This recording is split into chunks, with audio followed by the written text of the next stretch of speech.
Hi, everybody. How you doing? Welcome to the show. Happy Thursday. We're obviously on an hour later because I have family FaceTime. Thanks to those of you that were in the Stuttering John podcast's chat room to remind me of that. I was keeping an eye on it. We were all good, but man, we went right up to the absolute limit. I had, 4 minutes to clear out and get myself in order, and the highlight of the call, besides my kid telling stories about if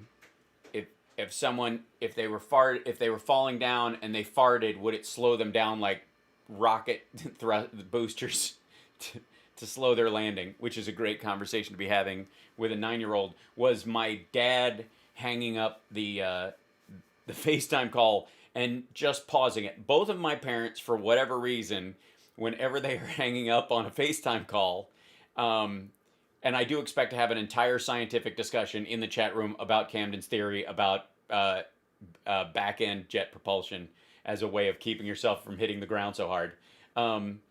And over the course of, my dad and my mom, whenever they're on FaceTime, they never seem to hang up. They always just pause it. And so basically there's just this kind of blurry version of them with their name on top of it, and then just a whole conversation. Like, I think it's off. I don't know. This is anyway. We're trying to. Okay, it's look on. Where's that button? I can't. And it just goes on and on and on while everyone else is trying to talk on the family FaceTime call. It's pretty adorable. It's yeah. It is such a Hal's kid thing. Absolutely, my kid is curious about the physics of farting, and I think that's what puts him in an entirely different class from just your run-of-the-mill finger pullers. You know what I mean? So, hi everybody, welcome. Hey Tom, hi Christy, hi Bob. What's happening, Jillian? Good to see you. Hey Scotty, welcome. Hey Ann, what's going on? Yes, Francie, fart physics 101. I think it's about time. Hi Sarah. Hey Judy. What's going on? All the people popping into the chat room. Welcome. Wherever you view the show, thank you for being here. I almost turned into Rachel, but with long hair for a second there. Thank you for spending your time with us tonight.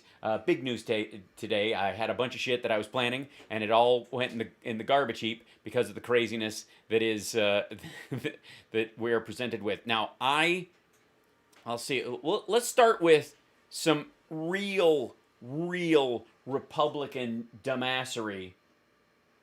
Thanks. I love Culpeper, Virginia, right back. Thanks, Robert. And hold on. Let me turn this down. Hide that. Wait. Does it scroll down? There it is. Who's this guy? Okay. Unpin message. On it. Pin message. There you go. I'm trying to see who this one was first. Who's that? Oh, Maxwell, thank you so much for the super chat. I'm now trying to set up a list so I can see it running, and I always add another level of complexity to what I'm doing. It's a dick move, I understand, but it matters because I want to be able to say thank you. So, anyways, let's look at some straight ass dumbassery. Assistant AG nominee Kristen Clarke is being grilled by Republicans, and she wrote well, I'll let her explain it because why not? Well, this is John Cornyn thinks he's found something. He thinks he's got her by the short and curlies, and this is it. I mean, how do you have a taxpayer supplied staff? How do they not run interference? Thank you, Francie. How do you have all these? I don't have a staff. Whatever you do, don't bring this up at the massive hearing that's going to be televised with the assistant AG who's a black woman. Just some, you don't have to walk on eggshells. You can talk to her like she's a human being because she is. But there might be a couple of areas where, boss man, I noticed you've got a couple of blind spots, and I really would like to help you out. Don't bring up. I know you think it's a good idea. Where are you going? Where are you going? Where are you going? well, maybe there's a misprint, but I'm sure In your head. you can clear it up for me. Dating back to your days when in school, when you seemed to argue that African Americans were genetically superior to Caucasians.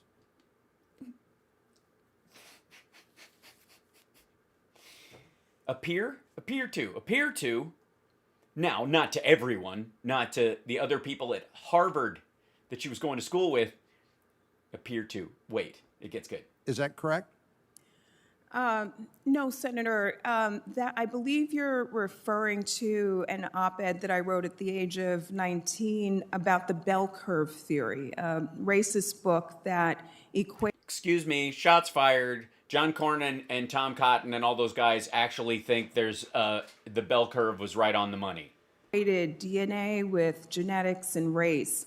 As a Black student at Harvard that time, we took grave offense to this book. It was co-authored by a Harvard professor. We did a number of events to speak out against the book, and this op-ed opened with a satirical reference to the state. Yeah, the old, can you imagine if I had said such a thing? Statement that you just noted. Contemporaneous reporting by the campus paper made very clear that this was. Other people who were also doing satirical and critical writings about said book referenced her piece and also know her and were working with her and other students on the campus in the realm of reality. This was not a view that I espoused. What I was seeking to do was to hold up a mirror and put one racist theory alongside another to challenge people as to why we were unwilling to wholly reject the racist theory that defined the bell curve book. So this. By the way, at this point in the hearing, Tom Cotton had to be airlifted to a fainting couch. Thank you, Pecos. This was satire? Absolutely, Senator. Yeah. So, you could have asked. You could have read the rest of the paper. Maybe. And where was that published? In the student paper, the Harvard Crimson. And there's contemporaneous reporting from that time, from that day, that makes clear that these were not views that I espouse, Senator. Oh, well, I guess you just took a giant shit on my entire argument. Let's see, who's up next? Utah, porn purchasing capital of the United States Senator Mike Lee is not having any of this. Ms. Clarke, I want to read a non-exhaustive list of elements. A non-exhaustive list. Meaning that you think everything is racist. Of the American society, elements that you have at one point or another described in the past as racist. Police departments, federal agencies, Airbnb, election laws designed to combat fraud, the election laws designed to combat fraud. Because obviously it's not election laws.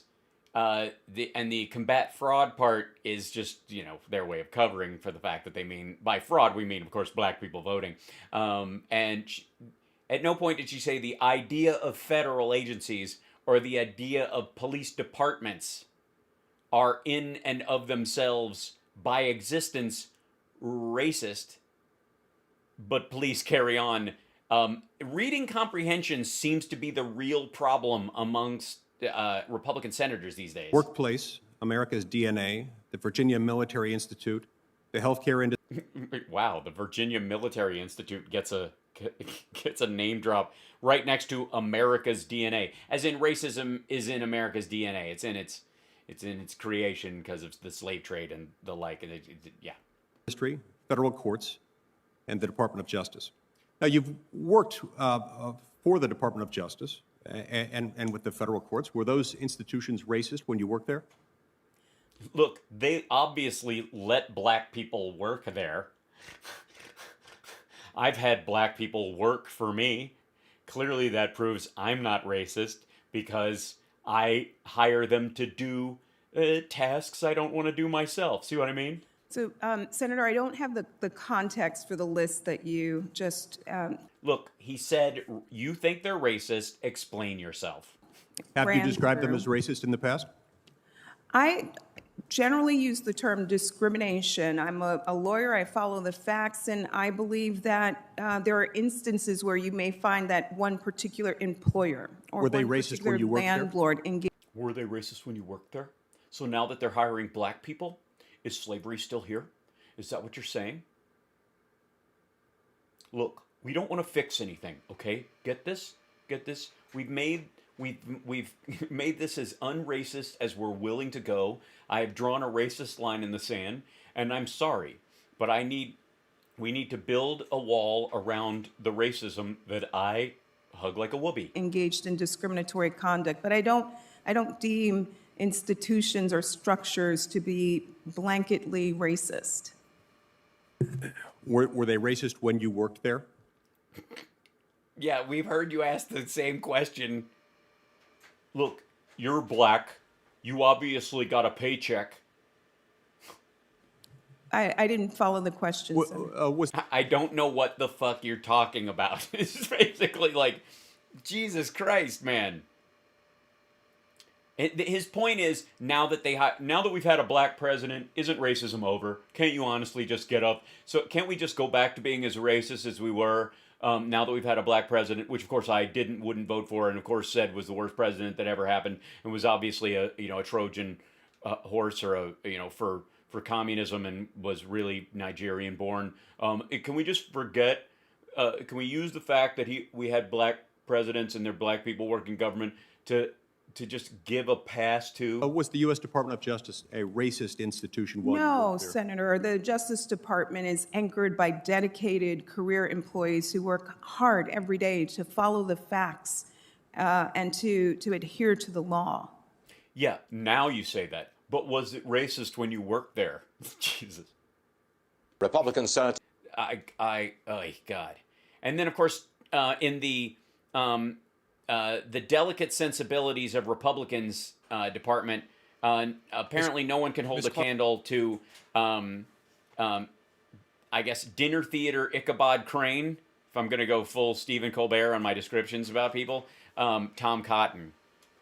Clarke, was Officer Darren Wilson justified when he shot and killed Michael Brown in Ferguson, Missouri in 2014?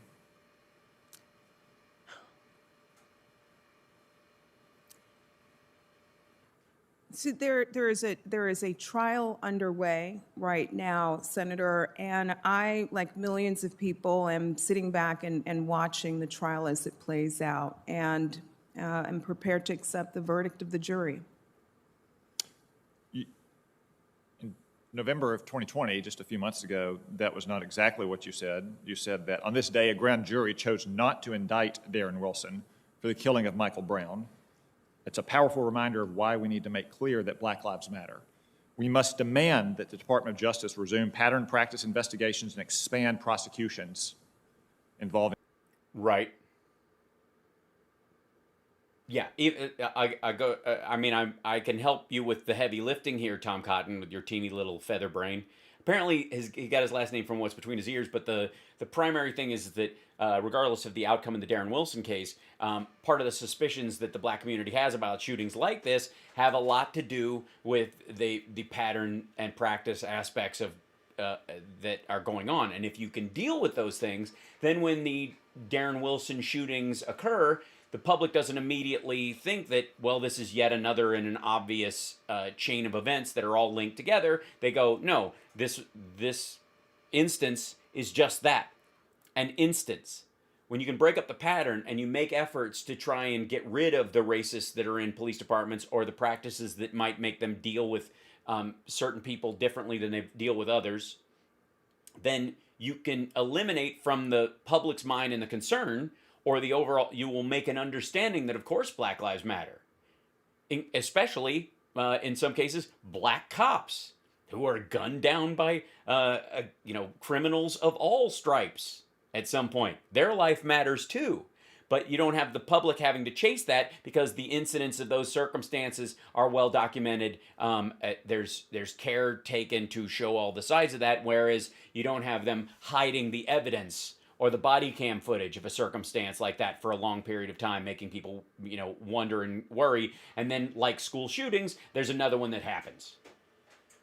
So her prescription is exactly right. and that the Darren Wilson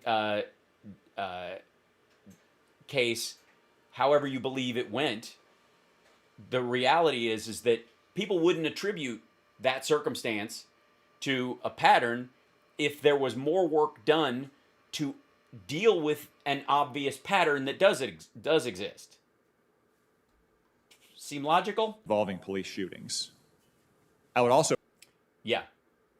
And point out that Eric Holder's Department of Justice in March 2015 conducted an extensive review of Officer Darren Wilson's conduct and concluded that it did not support the filing of criminal charges. They issued an 87-page report that was done under the watch of your fellow nominee, Vanita Gupta.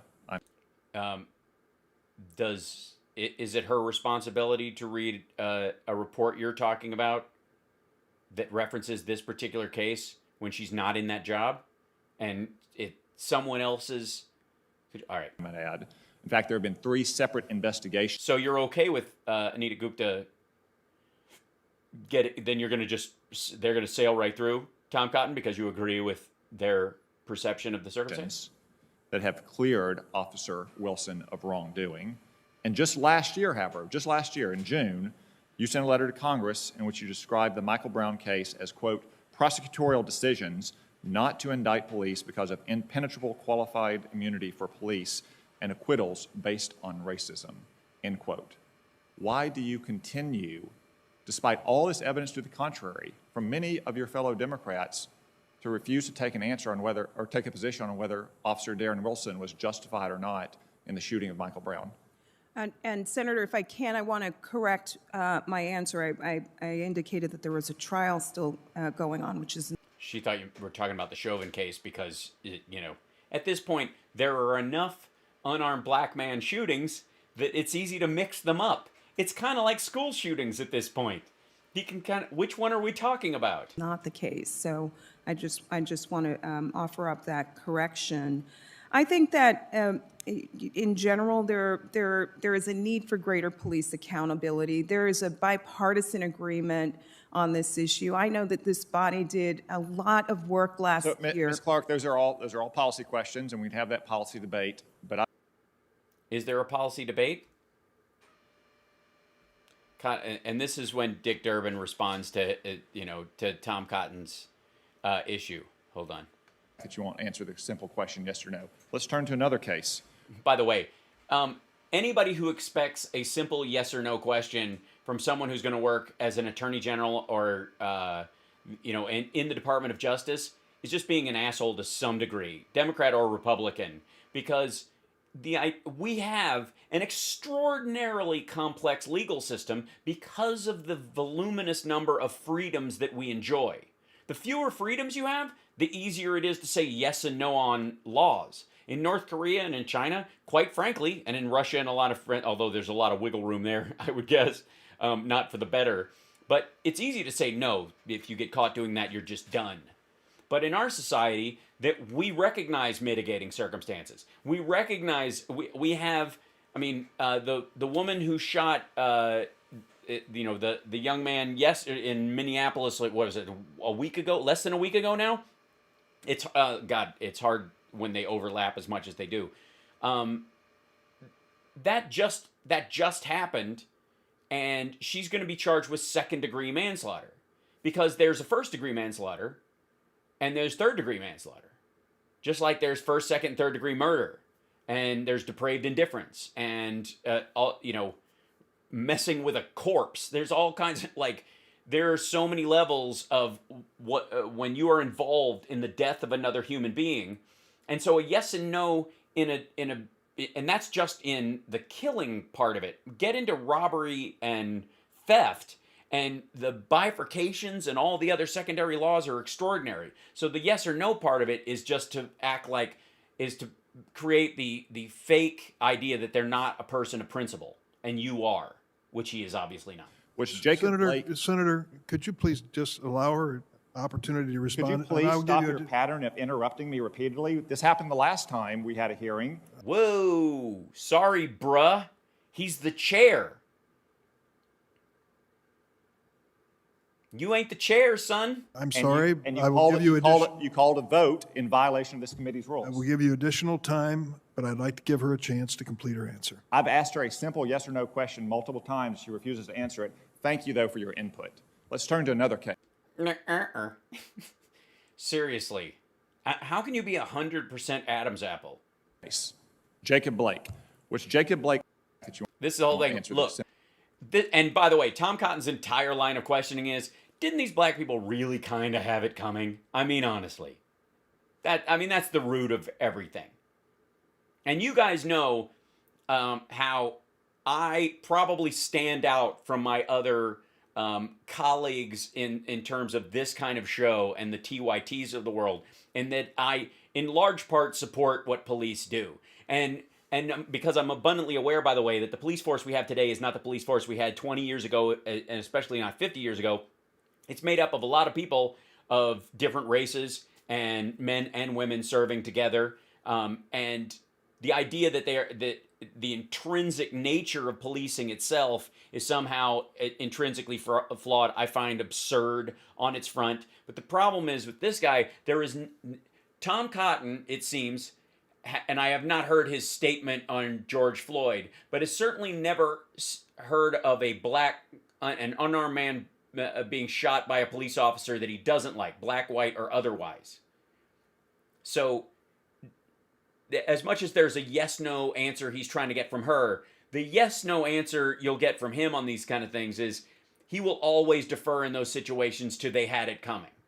Even if it wasn't for stuff they did that day, which is intrinsically, by the way, a violent attack on our judicial system, because you can't get shot if you're shoplifting and you're accused of domestic violence. Those are two different charges, and you get two different trials oftentimes related to those type of things. But you have a suspicion that this person is guilty of domestic violence, and you catch them shoplifting. You don't get to shoot them for the domestic violence because they were shoplifting. Tom Cotton apparently thinks you can. Now, on a cheerier note, because Bongino,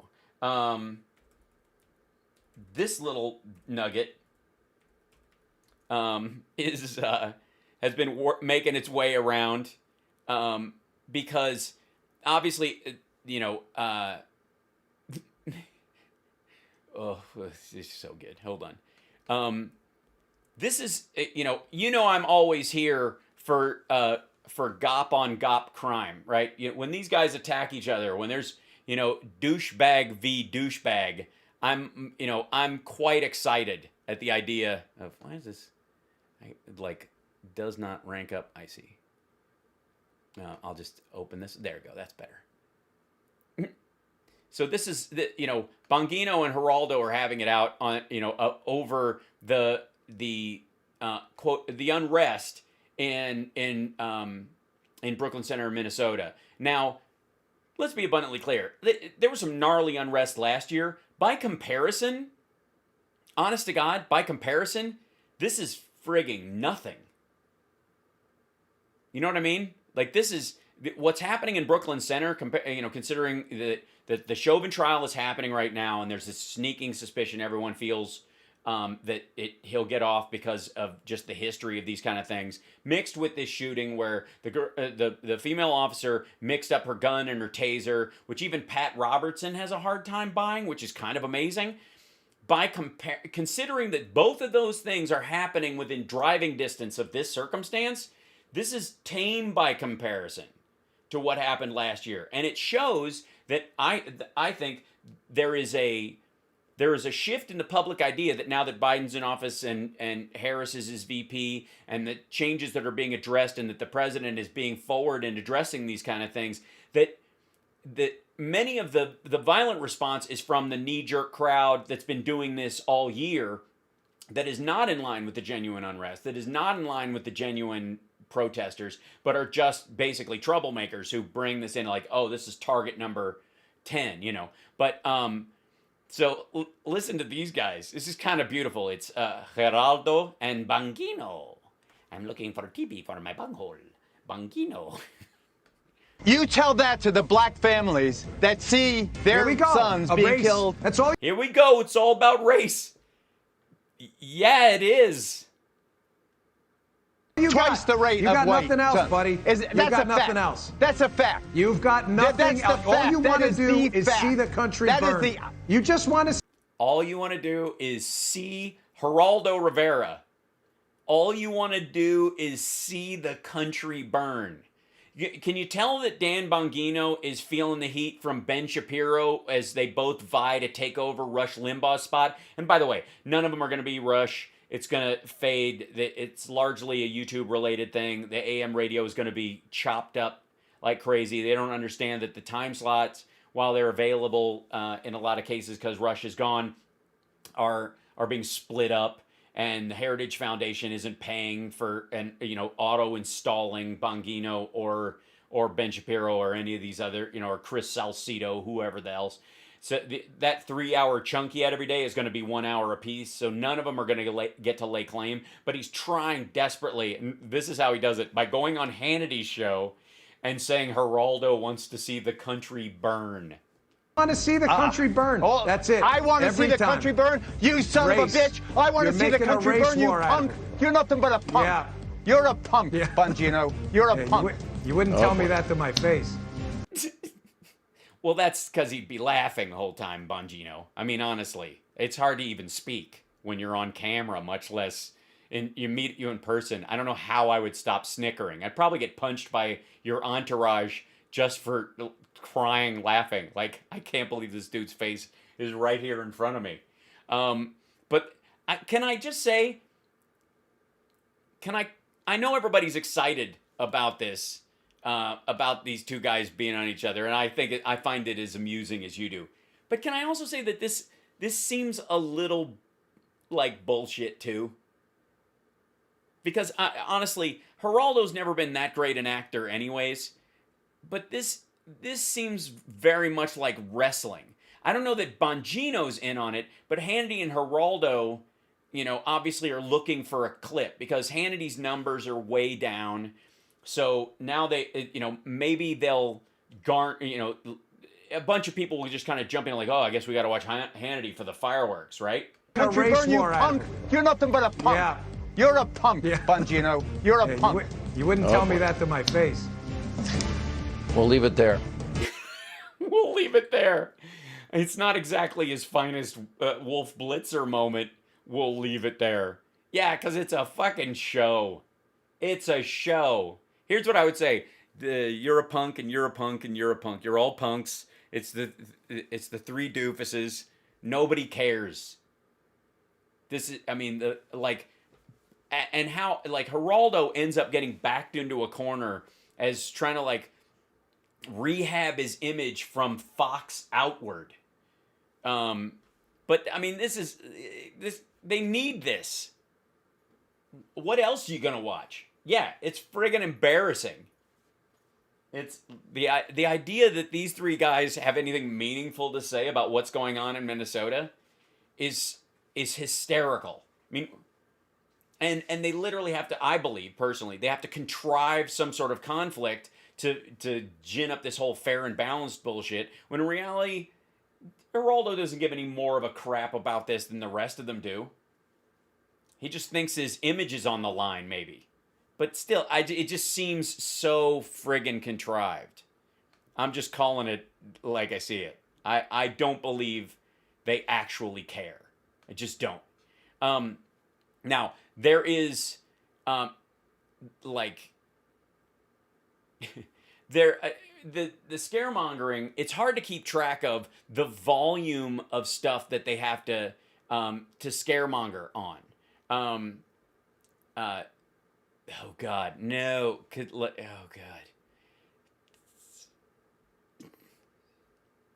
Oh God, I just found it like this. So.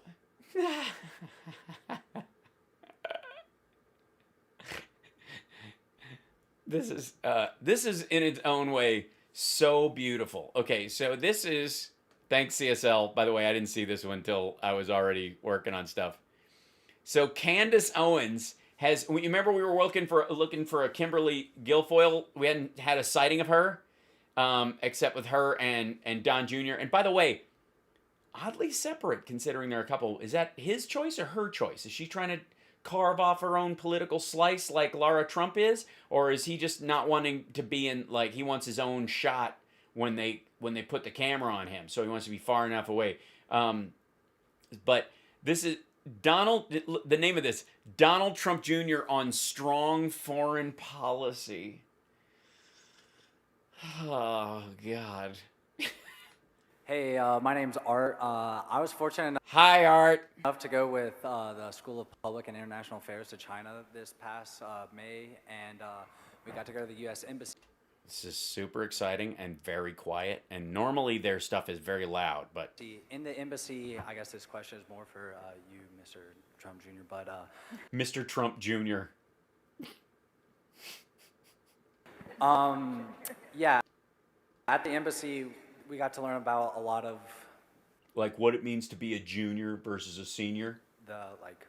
It's not, yeah, it's really quiet. I don't know if they'll be louder, but he basically is saying that he went to China with actions that, and comments that some... And by the way, what was it that turned Carrot Top into a right-winger? I'll never know.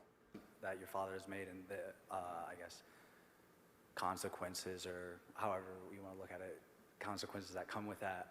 But they were saying that is creating an erratic style of international policy that a lot of other countries cannot, I guess, not contend with, but just work with. No, I think you hit it right. They can't contend with it because they're used to us bowing down and giving them whatever. We're the Yipes. Little close to home there, Kimberly. They do what now?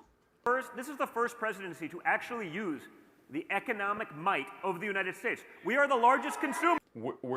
That was the first administration to use the economic might of the U.S.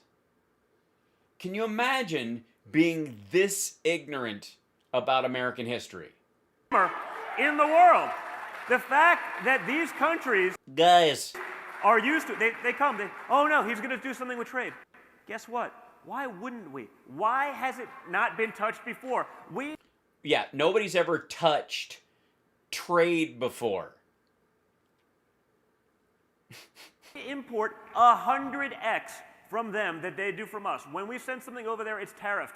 When they do it from us, if we enter a trade war and we have the guts to stay in it for more than 2 seconds, we win because we consume so much more. What was that? What was that? I'm sorry, Mr. Fucked Your Own Argument Jr.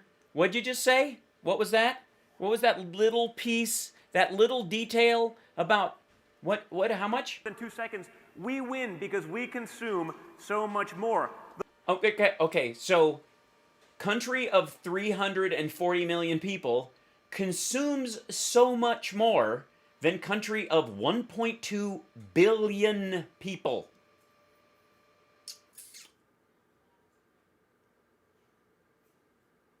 The problem we have with other countries is they're used to bureaucrats being incompetent. Are they?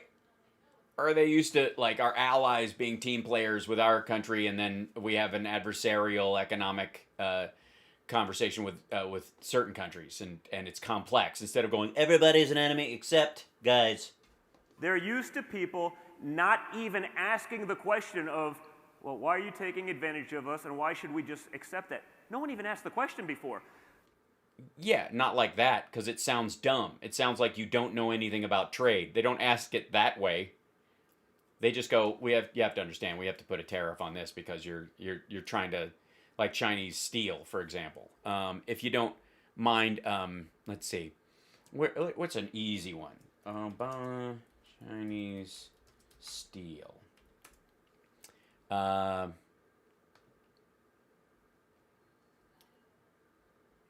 you go. Let's just go on this. Fact sheet: the Obama administration's record on trade enforcement. WTO cases announced by USTR builds on strong trade enforcement record. By the way, we just won a big case storyline that you hear in about that Trump kept talking about. that was a trade lawsuit that was filed during the Obama years and just took that long to work its way through. Trump didn't dream it up. Wasn't his idea. Doesn't know anything about it. Just didn't care. Aggressively pursuing and winning cases in the World Trade Organization. That's the one that they're talking about.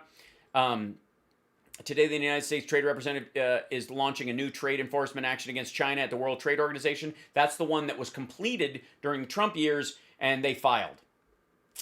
Levying anti-dumping and countervailing duty penalties on foreign industries and trading partners at the highest rate in 14 years.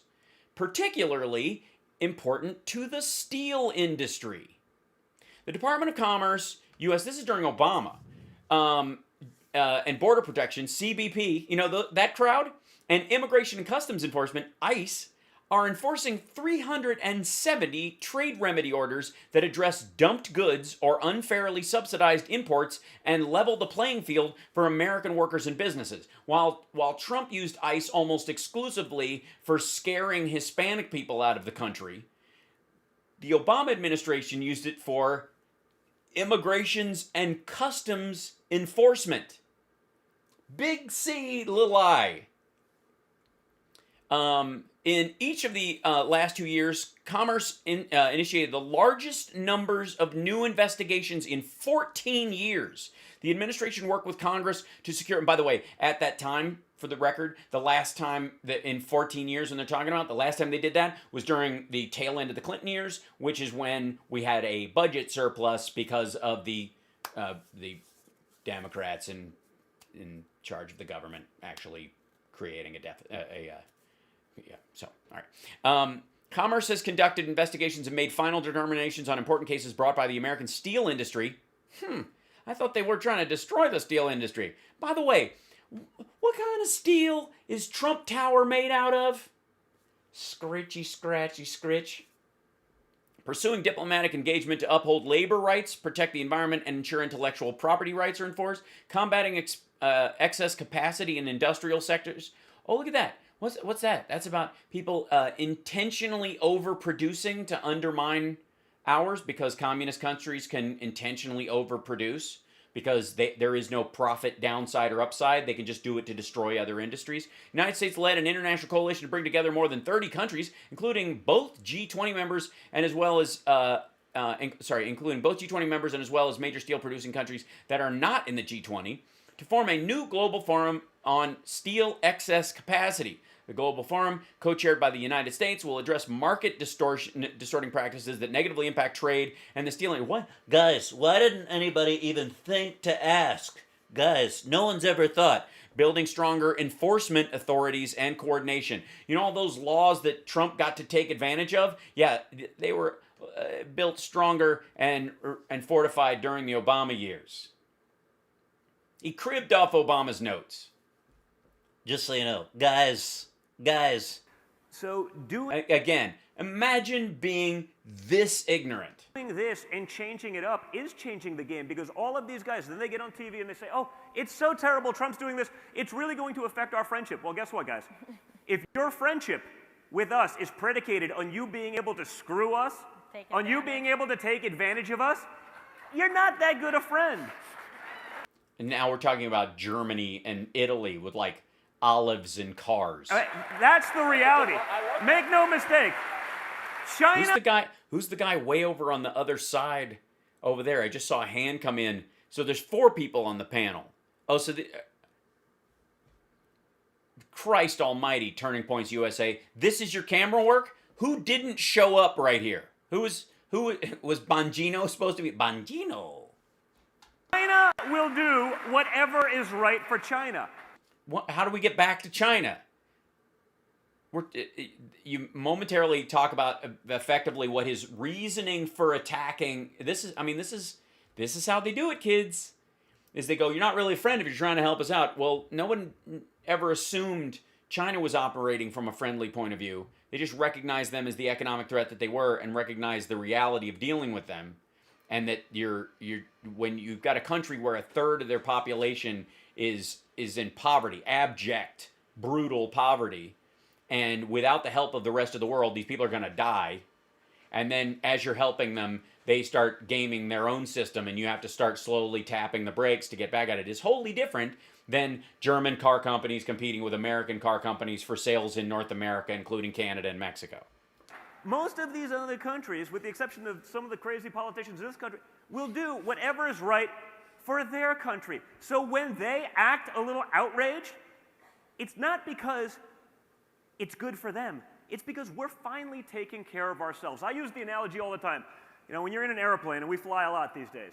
Okay, this is going to be a great analogy. I can't wait. Somebody, anybody got some Post-it notes and some and a Sharpie, maybe a big whiteboard? Please break this down for me because I have a feeling this analogy is going to be on point, guys. I mean, if anything can sum up the complexity of trade from consumer goods to steel to the environmental and labor regulations in different countries and basically Walmart's purchasing power, which makes up about half of our trade deficit with China.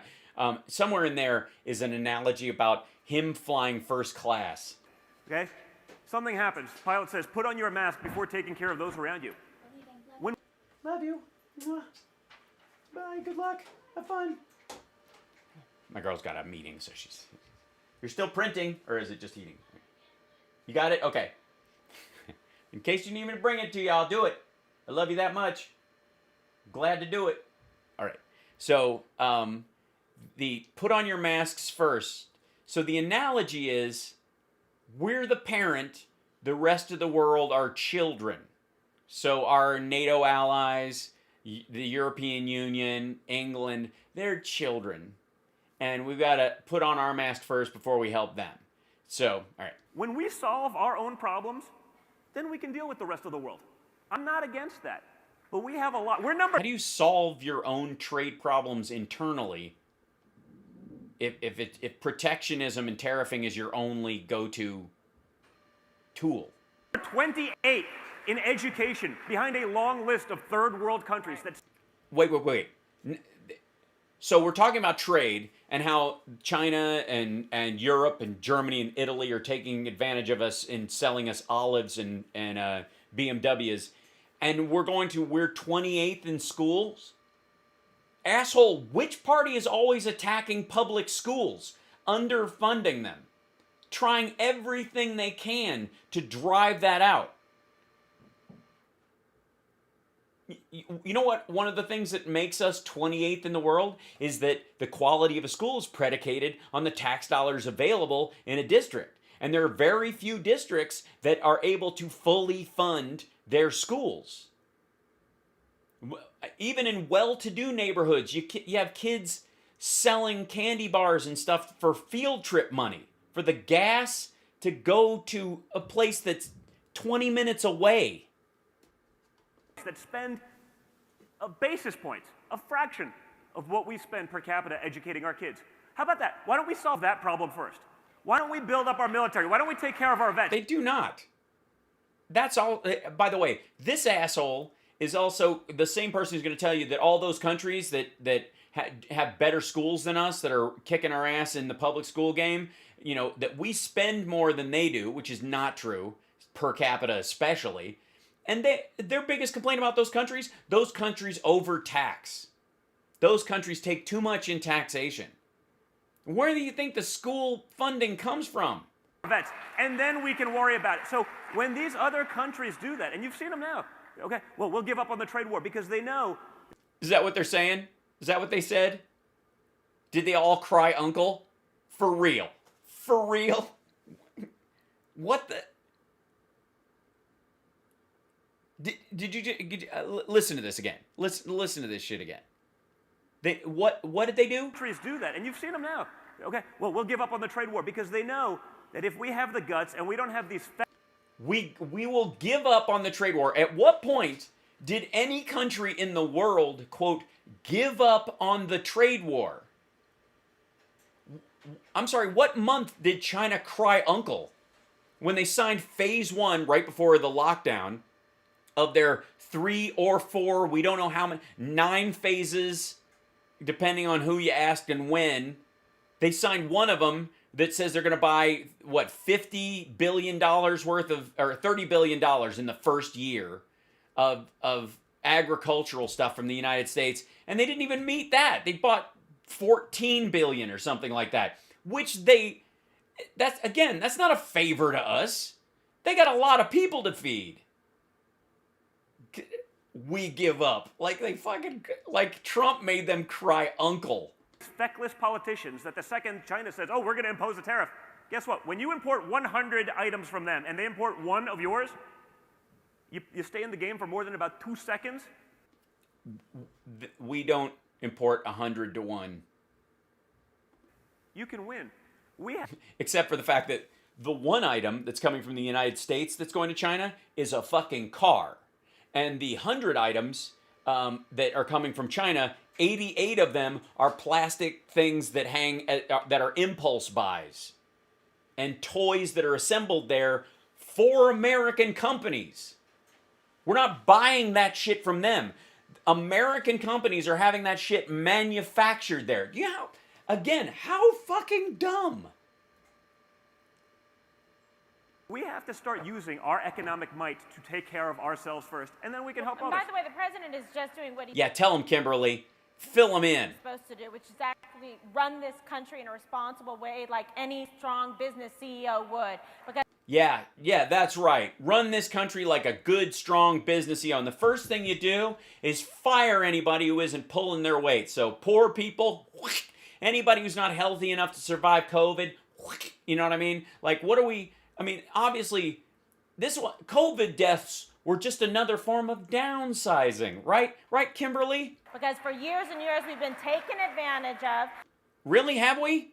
Because we had a budget surplus under Clinton. Obama brought the whole thing back from the crash that Bush created. And then this asshole's dad gave us the first $3 trillion deficits in a row.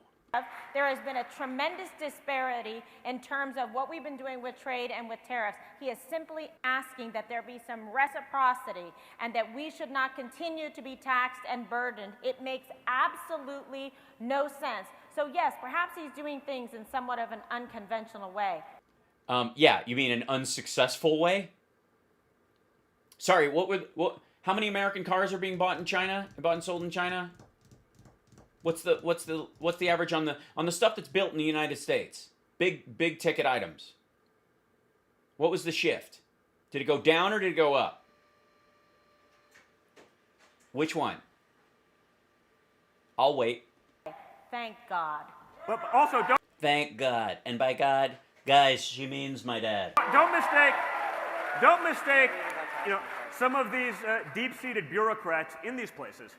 Okay, these guys aren't necessarily Trump fans. They are part of that establishment system that he's fighting against. I mean, when you look at what, say, Rick Grinnell in Germany, the ambassador to Germany, has done, amazing. He's shutting down Iran. Has done? Because he's... How old is this thing? When was this put up? Did he just post this from... Because I don't even think he has a beard in this one. I can't see it. This is Turning Points USA. Look what this says, though. Big government sucks. Yeah, if this was new, it would be big corporations... corporate communism sucks. He's finally putting some pressure on Germany to not just do business. You got to pick. You either do business with Iran, the world's #1 sponsor, state sponsor of terrorism, or you do it with the United States. You can't have both. Yeah, you can. I mean, they just held up their end of the Iran deal. It was a multi-nation deal. It wasn't an American deal with Iran.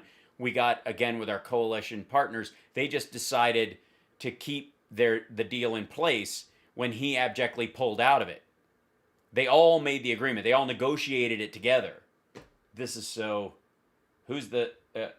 Foggy? That's Candace Owens. Good God. Okay, so Ted Cruz, obviously... this is... There's fear pockets that the Republicans are pushing right now. And the big problem Republicans have right now is that there's just too much to be afraid of. So they're having to splinter out and like, okay, you scare everybody about the border. I'll scare everybody about there won't be any cops on the street. And then you go scare everybody about that because some progressive Dems in the Progressive Caucus, and not even the entire Progressive Caucus, put together a bill to make 13 Supreme Court judges instead of 9, that you go fearmonger about that. Yeah, fear pockets. Everybody's got a fear pocket. They're all wearing, you know, just, yeah. Texas Senator, Republican Senator Ted Cruz joins us now. Well, you know, I would go with R. Cancun if I was you. I just say, Mr. Senator, I never Mr. Senator thought I'd see the day when the chair of the House Judiciary Committee, Gerald Nadler, actually proposed to pack the Supreme Court for political reasons. That's my 2 cents. Have at it, please, Mr. Senator. Sorry, you didn't see what, like, you didn't expect somebody to quote pack? Why would they pack? If you add numbers, wouldn't you guys get another shot at it eventually? Oh, I see. So if you get somebody on the Supreme Court, they're supposed to vote your way every time. So since that's how you think, then that's how the rulings would go for Democrats. If Democrats presumed, proposed a bill and were sued over it, and on constitutional grounds, and it made it to the Supreme Court, all the liberals on the court are just supposed to, in spite of the Constitution, give it to us because that dance with the person who brung you. I see. Mr. Senator. Well, Stuart, you're exactly right. And today's Democratic Party is more radical than it's ever been. Yeah, that's why Joe Biden won. They've made a political decision to hand control over the party to the extreme left, to the radical left. And so on the Supreme... They have? So they have a weird way of showing it since they presented that bill, and Nancy Pelosi says she has no plans to bring it to the floor. So it's kind of a weird way of handing over power to somebody, isn't it? Court. Their objective is to put 4 left-wing radicals on the Supreme Court to destroy the checks and balances. We need Ron Kuby, man. Is to destroy the independence of the judiciary. You know, to destroy the independence of the judiciary, says the asshole who voted for Amy Coney Barrett. FDR tried to do this in the 1930s, and his own party, the Democratic Party, said, no, that would be terrible for the rule of law. That would undermine the rights of Americans that are protected in the Constitution. Today's... How many districts were there in 1932? Federally? Anybody? Fucking hell. Always got how many circuits, courts, 1930s, something like that.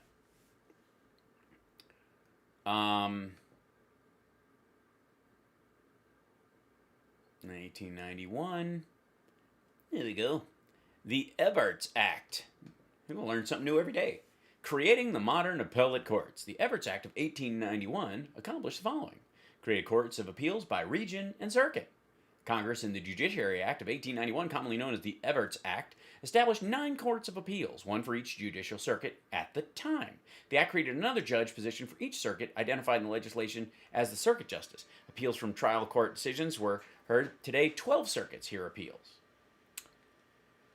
The Evarts Act established the structure of appellate courts, which would be the 12 and 1, like there was 9 and 1.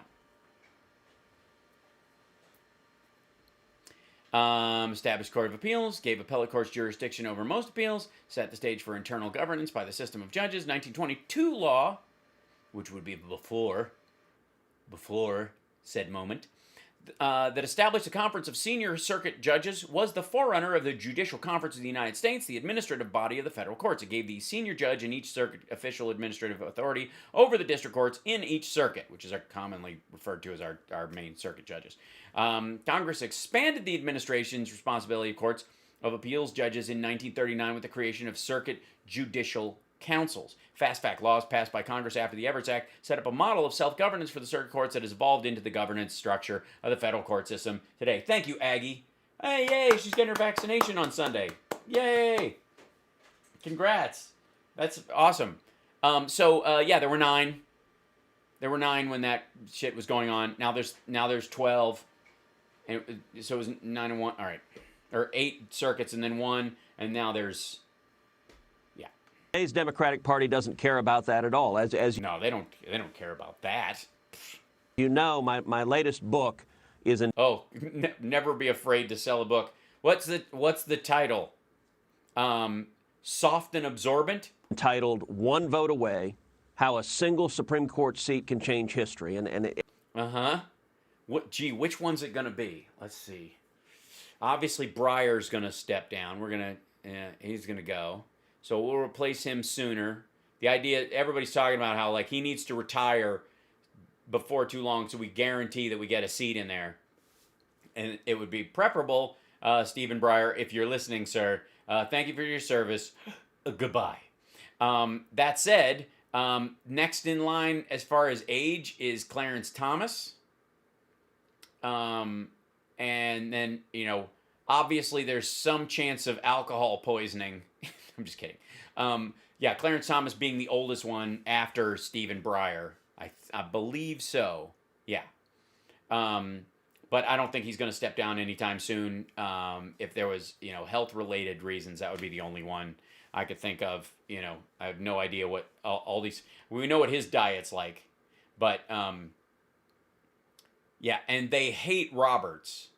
The right wing hates Roberts. So as much as they're putting this graphic up right now, they consider him over here.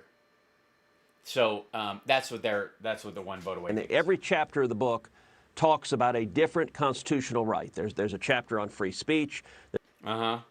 Is there? Do you have child porn in there just to prove that you're a purist? Do you have links to snuff films? Because obviously it's sacrosanct and you can't put any limits on it. There's a chapter on religious liberty. There's a chapter. So you're for female genital mutilation then? I guess you got a whole that needs to be protected. Ted? On the Second Amendment. So you believe we should have a well-regulated militia, so regulations are key to a solid understanding of the Second Amendment. And the book tells war stories. From someone who's never been to war. From litigating some of the biggest landmark cases before. What you mean, tells courtroom stories? War stories? Ya prick ya? Look at that. Obviously there's a commie running the country. Is Stuart Varney just fucking with Ted Cruz right now? Is before the Supreme Court. It brings you inside it. Yeah, does it bring you inside the fact that Biden's going to hit 34,000 in the Dow before we get midsummer? You understand what's happening at the court, how they reach their decisions, and what is... Look, it's just going up right next to you. Tell me again about the commies. Show us on the doll where the bad commie touched you. So powerful in the book and it is that it makes clear that in case after case after case, our fundamental liberties were decided by cases that were 5-4. We're one vote away from losing our liberties. And yeah, now you know what it's like to be a woman in America. Objectives of the Democrats, if they put 4 new radical leftists on the court. Well, why would they be radical leftists? I mean, Neil Gorsuch isn't a radical leftist. You could have had him in, and that would have swapped out one of the, quote, radical members. Our free speech rights go out the window. Our religious liberty goes out the... Yeah, but what about Bank of America? Obviously, there aren't all winners in Biden's America. Goldman Sachs is up. J.P. Morgan Chase is up. Morgan Stanley's up. What did Bank of America do wrong? Down at 8 cents today. Citigroup. I mean, why is it not second on the list? It's up. Look, and by price, it's up 2.39%. This is way higher than the rest of these. This is actually, even though it's less in terms of absolute dollars, by share, it's kicking Goldman Sachs' ass. This is the one you're investing in, Citigroup. And what did Citigroup just do? Citigroup was just name dropped by these assholes about corporate communism like 2 days ago. And all of a sudden, they're up 2.39%. I'm starting to understand why a lot of these companies are starting to get woke, is because apparently it's helping their bottom line. Out the window, the Second Amendment is effectively repealed from the Bill of Rights. And based on what, dickhead? Because you can't have a 60-round magazine and hang around a toddler pen? None of those are hyperbole. That is it. Yes, it is hyperbole. It's specifically hyperbole. You're an idiot. In fact, the agenda when it comes to today's Democrat. No, it isn't. It is by no means. We just elected the president who said, get a shotgun. Biden literally was like, If you want a good home defense tool, you're going to want a scatter gun, man. You want to load that up, what was it, Bill Burr's thing? Birdshot, buckshot. And I would go rock salt, birdshot, buckshot. Deer slug. Bear slug. Right? Rock salt, birdshot, buckshot. Light them up. Let them know you mean business. If they don't leave, pepper them. And if they're still coming, crank pop. There you go. Honest to God, who's the? At what point is the? We don't think kids should have access to an easily modifiable full automatic assault weapon for as a plaything. Democrats. Yes, sir. I'm gonna move. No, sir. You British bastard. Fuck off. Free Ireland. Move on. Major League Baseball moved the All-Star game out of Georgia because of Georgia's voting laws. No, they didn't. They didn't move it out of Georgia. They moved it into Denver. Now, I believe that you and Senators Hawley and Lee want to strip the league of its antitrust immunity. Yeah, good luck with that. They're taking the sign down. Ouch. So what would that do? Nothing. I can answer that one for you. Fuck all. Well, what it would mean is that Major League... It would mean nothing. It would mean that it's a posturing bill. It's basically like reading a bumper sticker on the Senate floor. Baseball would play by the same rules everybody else does. There is a special exemption for Major League... For America's pastime? For the singularly most American game that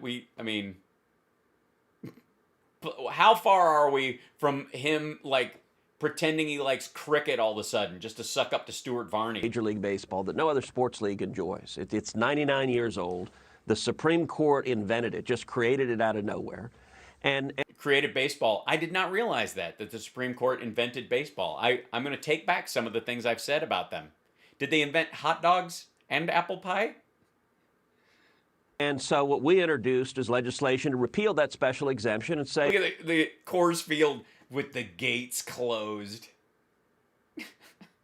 that Major League Baseball should follow the same antitrust rules that the NFL has to follow, that the NBA has to follow. And the reason we did this is because you're spiteful pricks? Because of Major League Baseball's actions in Atlanta.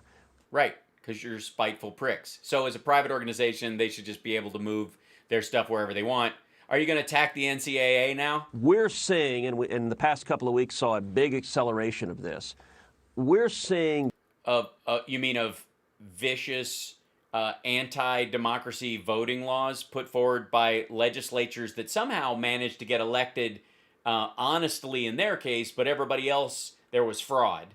So they're presenting laws that they never ran on. They never presented when they were running. They didn't go, elect me, and I will make sure that, fewer voting machines go to black areas. And, I'll present a bill on the floor, and the governor will sign it. Big corporations becoming the woke enforcers of the Democratic Party. Why do they have to become the woke enforcers? How fucking woke is Colorado? Especially Riffle. Riffle, Colorado brought us Lauren Boebert. We're seeing multiple CEOs making the decision to wade in on political matters and to use their... Yep. What's up, P-Dog? Pfizer in the hizzy. I got the Pfizer. Johnson & Johnson's up, even though there's a pause on it because they expect it to come back. BioNTech's down. Moderna's down. I think but that's only because they got their second dose, and so they're a little down the second day. Their corporate power to punish anyone who doesn't agree with the Democrats' radical plans to transform the country. In this case, how are they radically transforming the country? If there's anything in H.R. 1 that doesn't stand up to constitutional scrutiny, file a lawsuit and push back against it. We know you're not going to vote against it. Case weighing in favor of radical proposals by the Democrats to take over elections and change the rules so that Democrats can never lose again. That's the... Well, the reality is you're trying to change the rules so that even though you lost, you can stay in power. See, that would be the root of it. I appreciate the projection, but dude, the airlines, we're not even at full capacity. And I'm just saying, all these things are going to spike in the next month.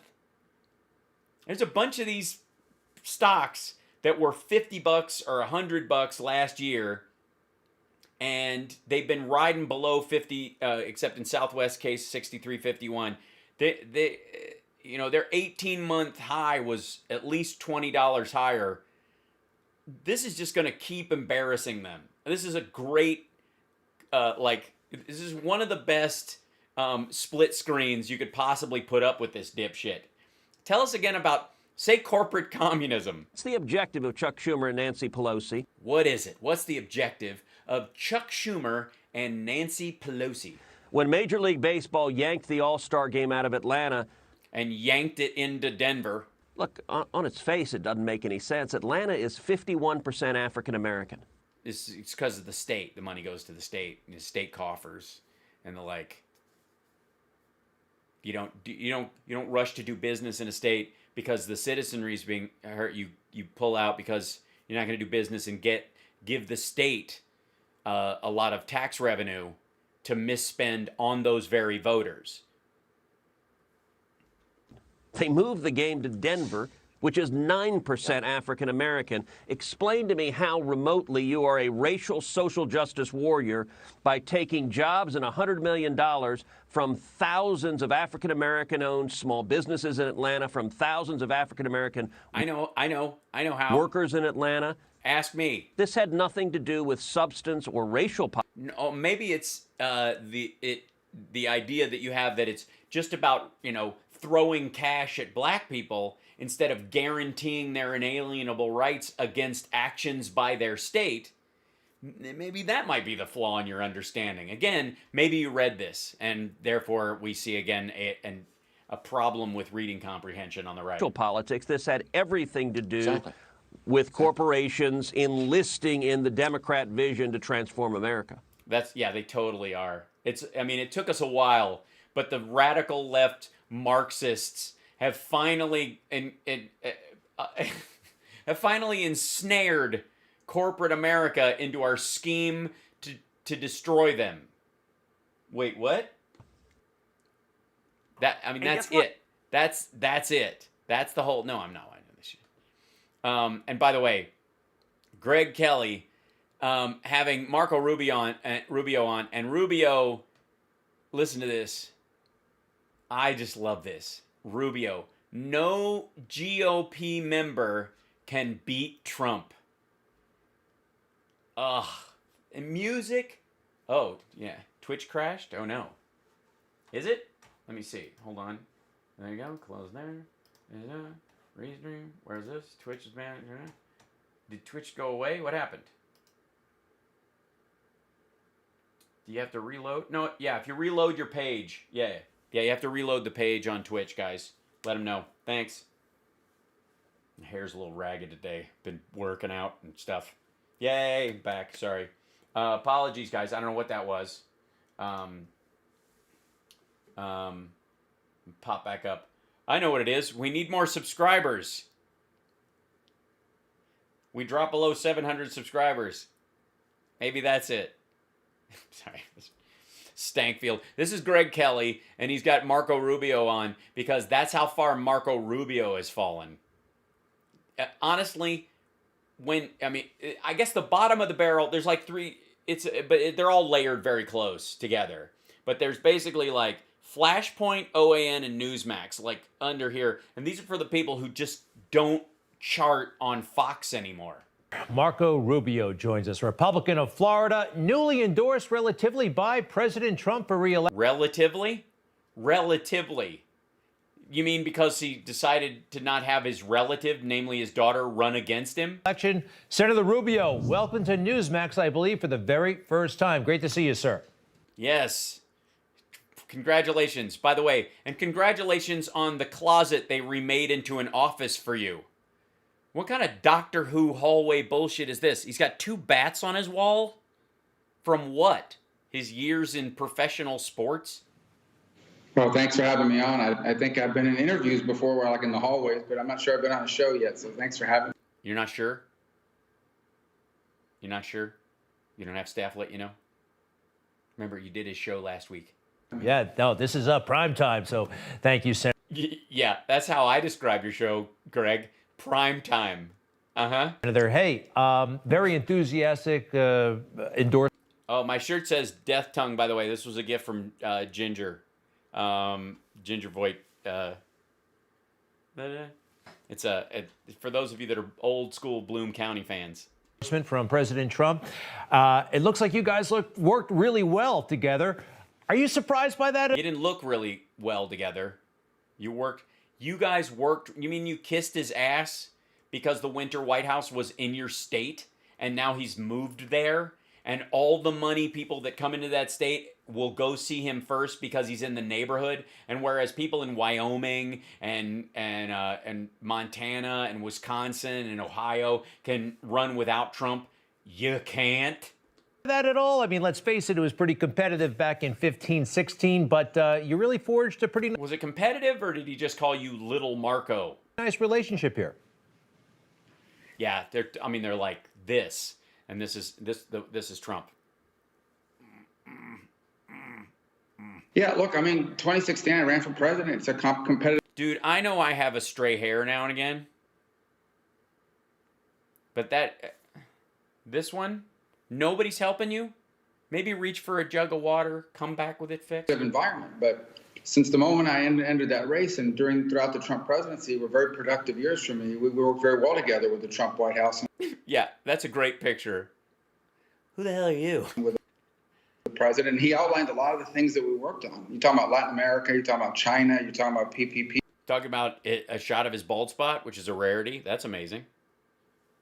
One of the first bills the president signed that he talked about often was the veterans, the VA reform bill that we passed. That he. What? Sorry, the VA reform bill that you passed. What was that called? He signed into law. So was it the Choice Act, the VA Choice Act? Because it fucking wasn't. Did a lot of positive things together. A very productive time and a very good working relationship, and continue. Plus, and this is. If I don't say this, I'll never get elected to a Republican seat ever again. Something people don't pick up on. This is an extra special endorsement because he's now a resident and a voter in Florida. So I don't just need an endorsement. I need his vote and the vote of all his family who are also moving to Florida. Okay. Yeah, because those 5 votes or 8 votes will really be meaningful. Okay, excellent, excellent. Look, I know this issue. I mean, it's cute. I get what he's saying. Yeah. Issue is very important to you, and a lot of folks are not aware of it. The burn pits that are used by the military overseas, and we have some video of these things in places like Iraq and Afghanistan. Senator Rubio supports veterans injured by burning pits. Afghanistan, the military gets rid of their waste by burning it. I don't think they meant any harm, but potentially a lot of harm was done. You've heard from people. Jon Stewart is actually active in this. So it's obviously a partisan thing that without Marco Rubio, who would be there to champion the fight against burning pits and the air that it makes soldiers breathe? Veterans, members of the active duty, who say that they have been sickened, have very serious diseases, including cancer as a result of this. But what's the status? Because I believe it has not been scientifically proven at this point. So what can... So can you do me a favor? Can you pretend to give a shit while giving us an out to say it's really just a lie put forward by Jon Stewart? Be done. Well, there's a couple points. Number one is, if you think about these people, we send them overseas, put them in danger, and they're in these areas where the way they got rid of garbage and so forth is they burned it, and they burned it using jet fuel.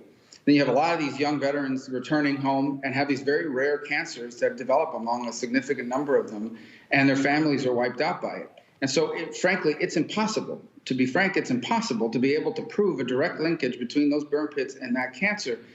But I'd like to say that so that it stops it in its tracks, and so that if there is a lawsuit or whatever, I can be on record saying it's impossible to prove a linkage, while at the same time pretending to give a shit. But by the time you prove it, if you could, it's probably too late. These folks have gone bankrupt. Many have passed away, and their families are left destitute. So here's the way I view it.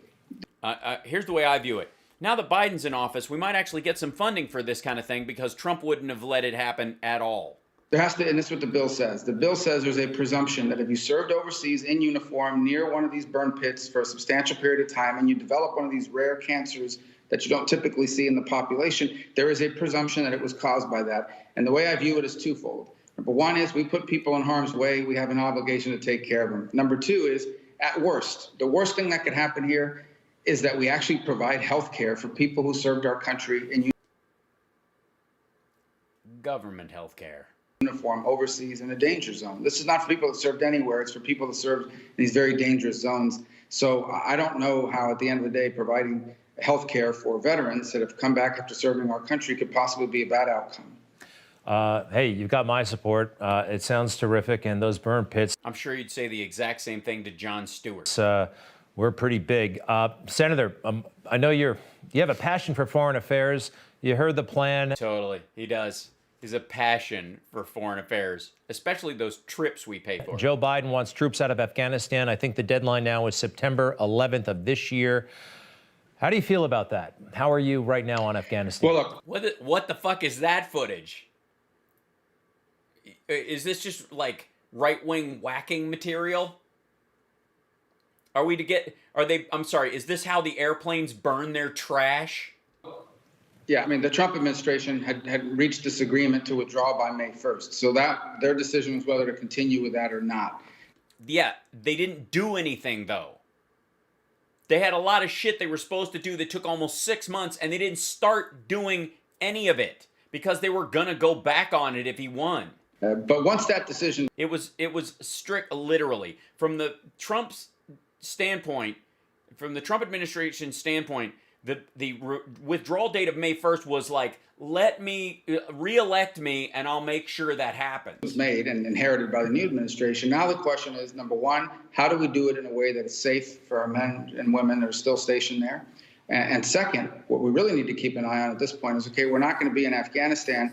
There's a high likelihood, and I hope I'm wrong about this, but there's a very high likelihood that the Taliban retakes that country almost entirely or partially. No, it doesn't. We don't have that many people in there, and our coalition partners are staying. And we still have ships parked off of Afghanistan that if they ask us to, we can bomb the living shit out of any of the Taliban camps. We don't need individuals there anymore. Between drones and smart missiles, we barely use them as fighting forces except to extract people that have intel, which we could still do on shorter missions. They just don't need to be stationed there, for fuck's sake. And once they do, the Al-Qaeda is going to return and establish a safe haven there. And we know what happened the last time they had a safe haven in Afghanistan. Yeah, we remember what happened. The Clinton administration warned the Bush administration, and the Bush administration ignored it, and then they used it as a planning point. Some of us remember, anyways. Afghanistan. So if we're not going to be there on the ground with troops, and that's now coming to an end, we need to have a plan for how we're going to sustain pressure on Al-Qaeda so they can't, reform, come back. Drones and bombs.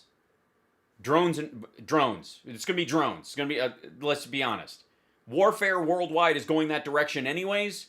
The number of humans that need to be in harm's way in these circumstances are going to get increasingly smaller.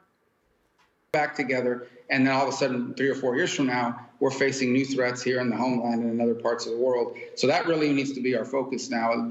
It is. And can anybody spot from Marco Rubio what his actual position on this is, other than we got to get out and we got to do it safely, but we might, there might still be trouble, so we got to think about whether or not we're going to do it or whatever. And we're supposed to be the bureaucrats who want to be entrenched in this bullshit forever? This is exactly the argument. The decision to leave was made under the Trump administration. Now we just have to make sure that we do what we can so Al-Qaeda can't reconstitute and come after us like they did on September 11th of 2001. Right. And of course, the Biden administration, though, because it was a Trump plan, they had to modify it, put the Biden... There was no plan, fuckhead. There was a date. After the date was established, you had to create a plan. The Trump administration did not. They didn't. They didn't do any of the shit that would lead up to it. They were like, it's going to take 6 months to start getting people out safely. They didn't start that shit in December or November or even plan to. He was so pissed about the election, he wasn't doing any work. They should have started, once they signed the deal, they should have gone, okay, what's our strategy? We'll start this and it'll trigger on these dates that will get us out by May 1st. None of it happened. None of it. The people that he removed from Syria ended up going to the UAE. Biden stamp on it, I guess.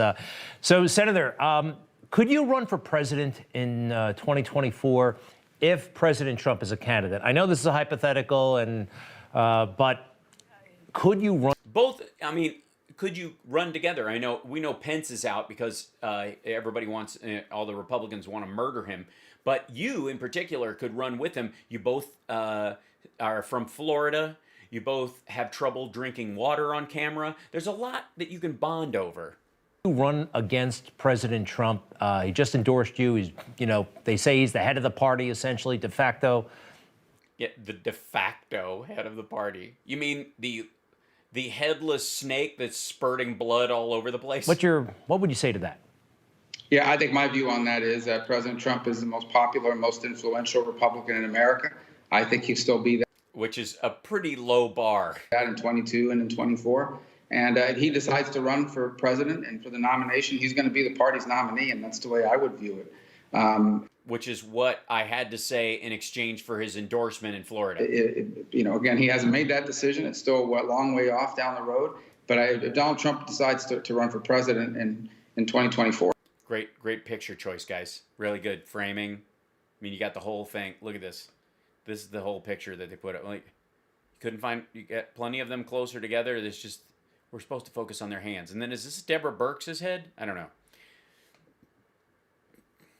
Before again, he's going to be the Republican nominee, and I think almost everyone that I've talked to would agree with that.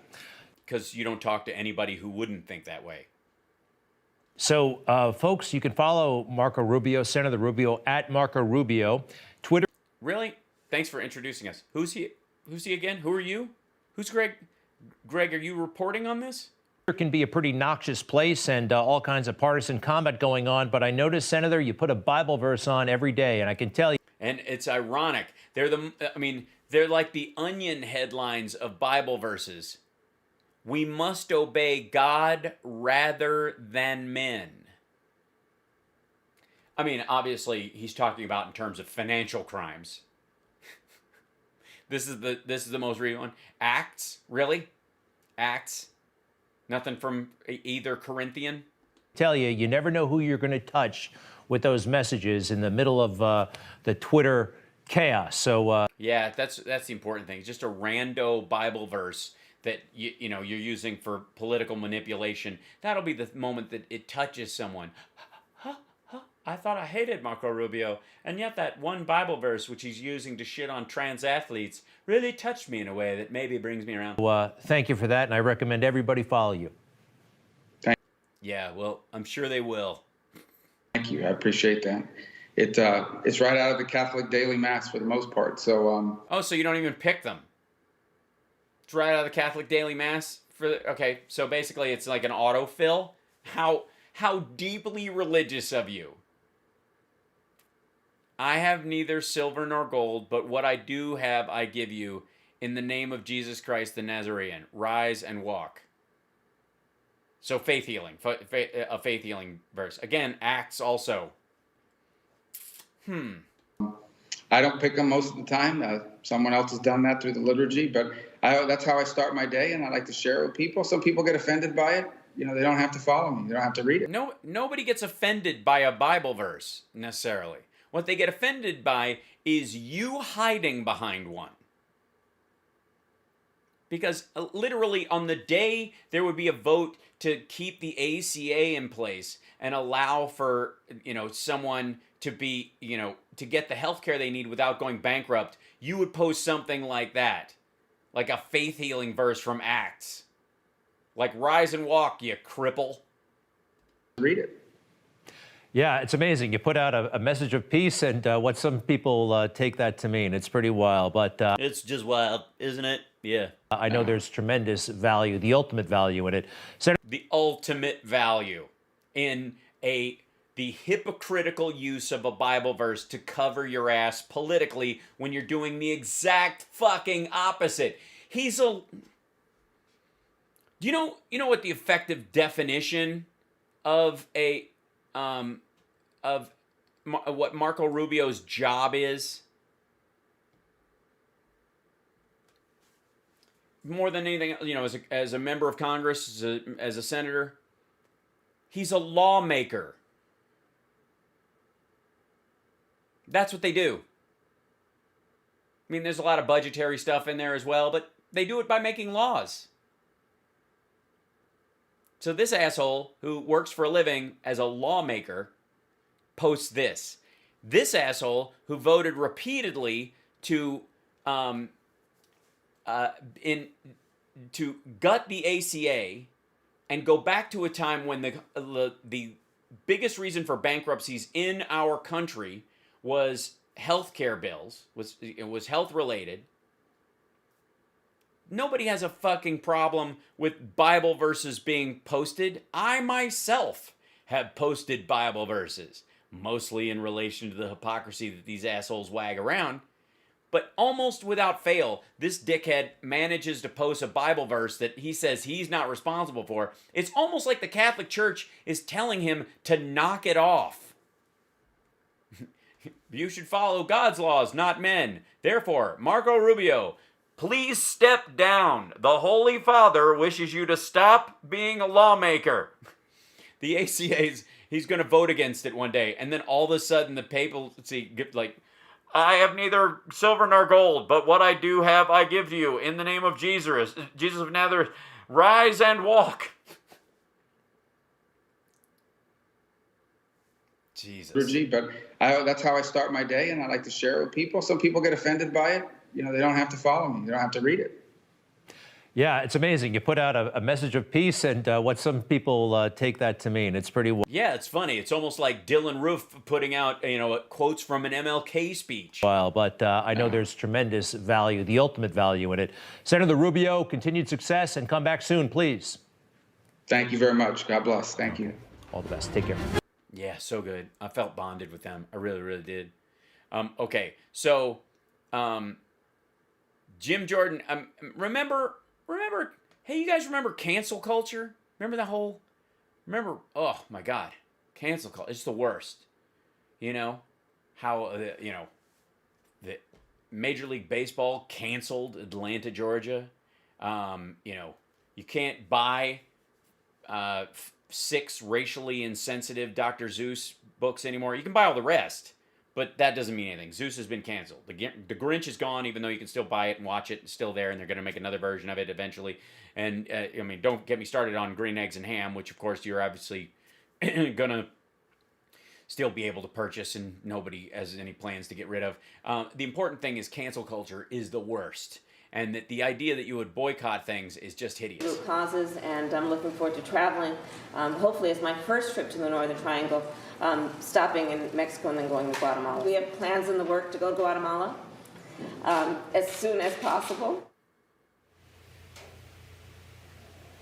Oh, God, look how disgusted they are. She's going to go to Guatemala? What's she going to do down there? Is Kamala Harris going to Guatemala just to pick up some more unaccompanied minors to bring back with her? Bet she's driving a bus. Well, that was Vice President Kamala Harris earlier today announcing that she will be traveling south of the border, but no word on when she's actually traveling to our border to see the situation down there firsthand, which is so important. Is it so important? There's another T. Republicans today taking a dig at her with Congressman Steve Scalise holding a milk carton with her. So funny. And it's nice because you can see how they had staff print that out and glue it to the side. And they had to print it 4 times before it would fit. And then they used a glue pen. It was hilarious in the office. It was like an episode of The Office. Photo saying she's missing on the border. Well, missing at the border. Joining us now to discuss the administration's handling or not handling of the crisis is Ohio Congressman Jim Jordan. Congressman, welcome back. And welcome back to this weird wall of mini flags. Good to be with you, Lindsay. Did you just had somebody move that in behind you for this interview? Is that what you're doing now? Because everybody was making fun of your desk? All right, I have a 2-part question for you, so bear with me. She announces she's going to Guatemala, to Mexico, before our border. Is this a mistake? And then second, she says she's going to find the root cause here. But we already know what the root... Sean Spicer loves this. Obviously, the root cause of all of our problems at the border is Sean Spicer's dancing. Cause is the administration invited them to our country. I mean, she's missing the point, it feels like. Yeah, they totally invited them by saying the border's not open. El border is not open. The root cause is, you're exactly right, Lindsay. Joe Biden announced we weren't going to finish the wall, that we weren't going to do any deportation. He put a moratorium on deportation. But most importantly, he undid this Remain in Mexico policy, the MPP program. By the way, they didn't do a moratorium on deportations. If you come in and most of the people are going right back. What they meant is going into the country and digging people up and going after them as far as like ICE and its activities. Which every single agent, we were down there last week, as you know, every single agent said that policy change in and of itself is the reason that there is this chaos and this crisis on the border. So why doesn't the vice president go to Texas before she goes to the Northern Triangle? Why does because she's got good intel and she already knows what's happening at the border. Going down there and seeing it and standing there for a photo op doesn't necessarily do anything. She's not going to go down there and go, oh my God, I had no idea. She has an idea. They have an idea. They know what the problem is. It's administrative. If you have a sales issue, going to the factory floor, to use their corporate analogies, what they like, and meeting people on the line isn't going to change the sales issue, whether things are going in or going out quickly enough. It isn't. Why does she go to Texas before she goes to Mexico? Why won't she go to the border? Why won't the president go to the border? The reason is they don't. Where do you think these people are coming from? Are they all coming from Mexico? Are these all Mexicans? Or are the vast majority of them from Guatemala? I don't want the American people to fully understand the gravity of this situation and the fact that they caused it. Their policy change. If you're going to get So the American public isn't fully understanding the gravity of this situation? Is it because it's becoming less grave by the day? Rid of the Trump policies that worked. What are you going to replace them with? Because they haven't replaced them with anything other than we're just going to process this flood of individuals who are coming across our country and these kids who are going through all kinds of turmoil. Yeah, as opposed to what? Leaving them in Mexico alone? Or leaving them in the desert when you find them? That 11-year-old that they found in the desert, they put him back with his mom. They went back to Guatemala. That's what happened. That is not a policy. That is just, as we've said many times, that is chaos. That is a crisis. Well, and Congressman, to Lindsay's point, she's gonna fly down there. She's gonna go to Guatemala to find out the root cause, and they're gonna go. The root cause is you invited them. Yeah. No. The root cause is there's a normal influx, and then Trump said, you guys have to wait in Mexico to have your claims processed, and so those people did for the better part of 2 years, and they've been setting up tent cities all along the border, and then those people started getting their claims processed. They started coming across going, obviously the old guy's gone, so we'll come in with the new guy and see if we can get our claims processed, because we're actually legit asylum seekers. And then we're going, and the United States is going, 80% of you aren't, buy, and 20% of you will get processed. Yeah, no, exactly. When you announce to the world, come on in, we're not going to have a wall. When we get there, we're going to process you within 8 hours. If you come in with a family and you got a child under 6, within 8 hours, you are put on a bus, put on a plane, and sent somewhere in this country. Somewhere. That's not true at all. You're not sent somewhere in the country. A lot of times you're sent somewhere outside this country, namely back to where you're from. We're all over the United States, so that we saw that facility. And by the way, it's interesting, the date that facility, they put this temporary facility up, January 23rd, 2021. 3 days into the Biden administration, the world already knew what Biden was advertising, come on in. And so 3 days into the administration. The world knew. I see. So you're really concerned about people overstaying their visas and that people coming down from Canada or through Canada from Iran, that's the concern point? Or is it really just the southern border, which Trump stacked up and ignored? The administration, they set up this facility to quickly and fastly process individuals and process families. So they did. So 3 days in, they recognized that they were going to need facilities to process these folks. Like I said, within 8 hours, they're put on a bus or put on a plane and sent somewhere across our country. No, they're not. someone is not in 8 hours. I mean, the whole argument is that these kids are staying in these places much longer. Entire families that come across, unless they've got a legit asylum claim, they just get punted right back. Yeah, that's nice. I want to switch gears for a second. You sit on the House Judiciary Committee.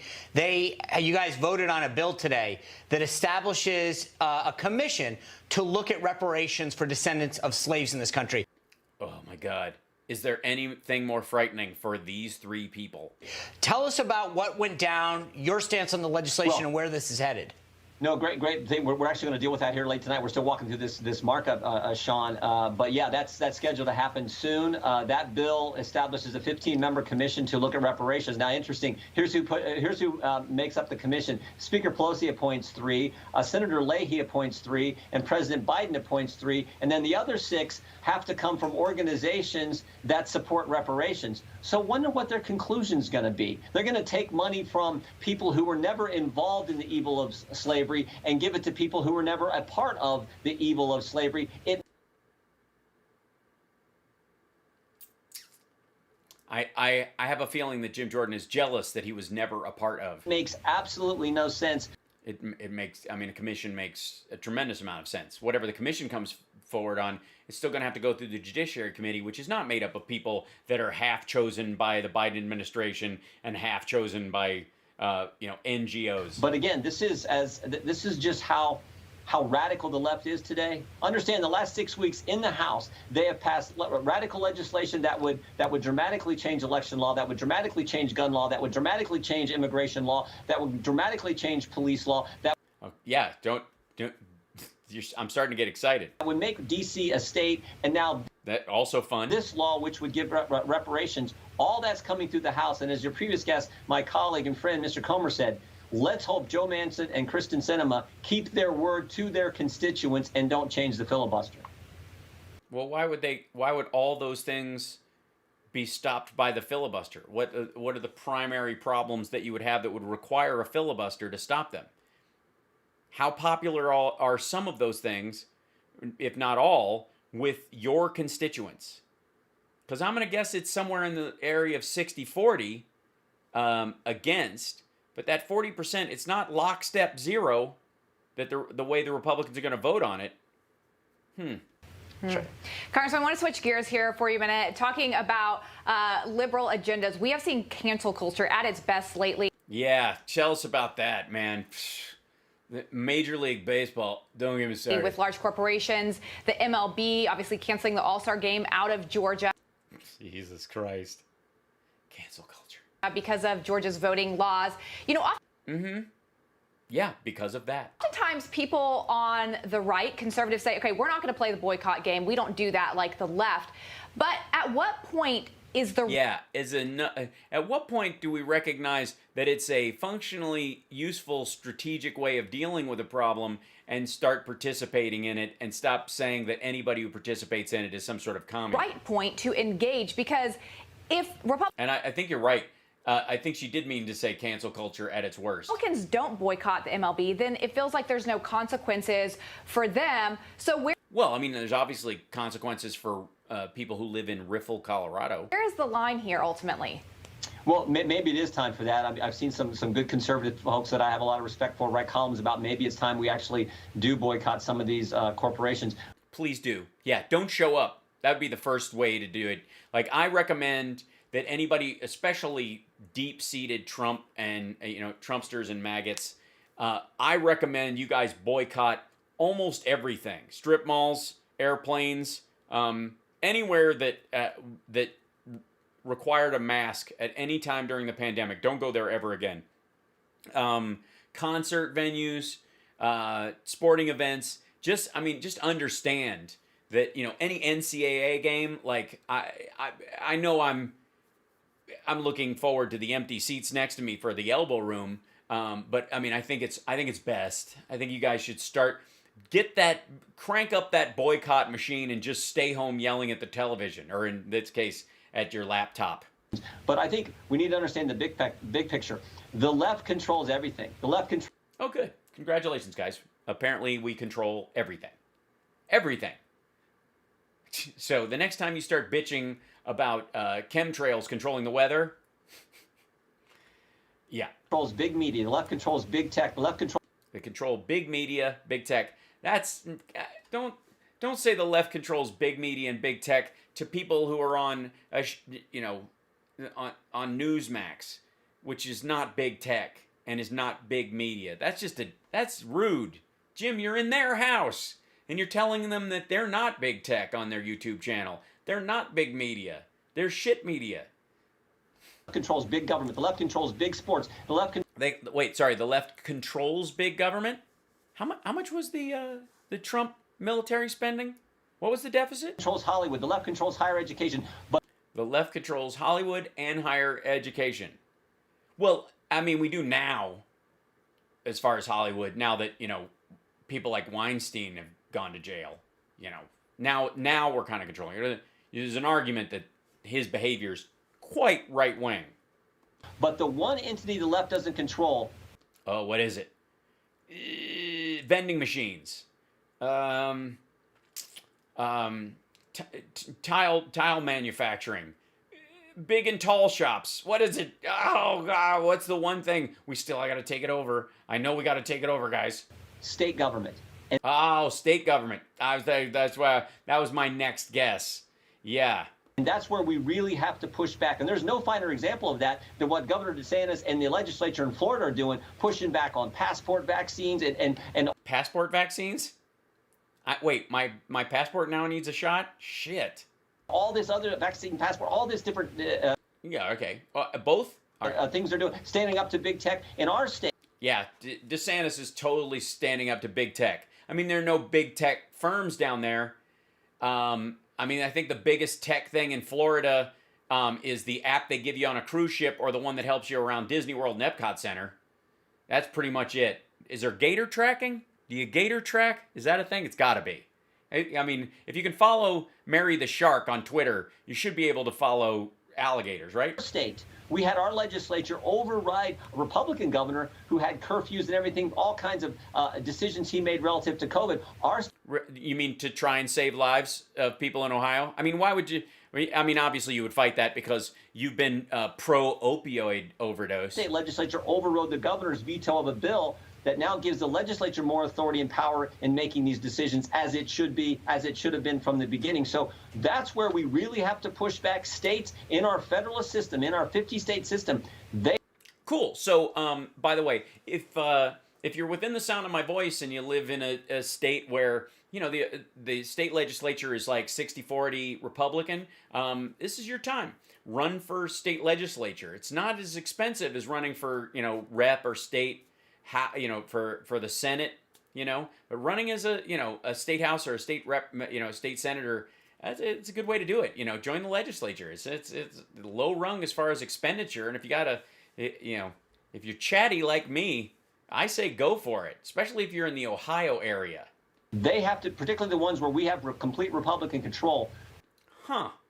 So where you have complete Republican control, then your goal should be to completely control it seems kind of like a power grab. I don't know. I feel like you've become your enemy. We have to push back there. And then as individuals, we need to remember we still have the Constitution and those rights as apply to us as individuals. And that's right. You do. So if you are denied proper voting opportunities, then you should sue your state.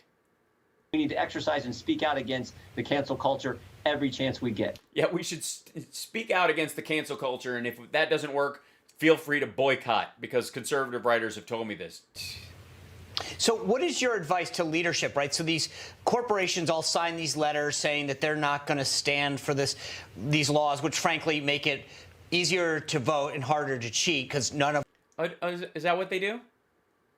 Or does it make it so the state legislature can actually overturn the results of the election on a whim? Read the bill. What are you guys doing when they come to engage with you guys? I mean, just in other words, all these big corporations. How do you get money out of these guys if they're not going to give you these? They're going to be coming up to the Hill, lobbying for whatever they want now. Yeah. What do you and your... Yeah, you're going to stiff arm these corporate assholes. Yeah, tell him, Sean. Tell him that Jim Jordan's going to be there when these big corporations come down to Congress with their hand out or their hat in hand. He's going to spike it and tell them to piss off. Tell him how you're going to fight big corporations. If Amazon tries to open up a center in your district, yeah, Jim Jordan's going to tell him to go shit the bed. Colleagues going to do in terms of interacting with them? Sean, they're going to come talk to us and say, hey, by the way, even though we're doing all this left-wing stuff, even though we're speaking out against the good law that was passed in the Georgia, please don't let the Democrats raise our taxes. And we'll say, look, maybe we should say, you made your bed, now you got to lie in it. Yeah, do that. And by the way, a lot of them aren't saying that. They're going, all right, it goes to 28. It was still lower than the 35 I was paying. Sweet. I mean, we're for keeping the tax code in place that we passed a few years ago, the Trump tax cuts. And I'm all for that because I know it's good for the economy. Aw, thanks, Joe Carter, for getting a Nerd Halen shirt. Yay! First Nerd Halen gig will be June 6th. Details to follow. It's good for working class families, good for all Americans. But you know what? They're going to come to us at some point and say that too. So maybe we'll have to have a nice, friendly conversation when that time arrives. I hope you do. I hope you do, because they take us for granted. They're like, I know you carried our water on all these important things on regulations and taxes, but we're going to go after you on all these other things and make up lies. We're going to go after you on these things and make up lies.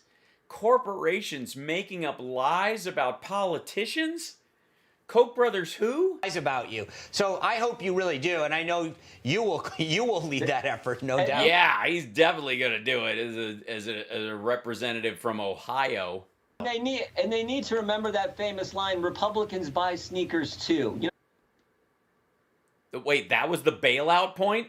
They need to remember. What was the famous line? Lies about you. So I hope you really do, and I know you will lead that effort, no doubt. And they need to remember that famous line, Republicans buy sneakers too.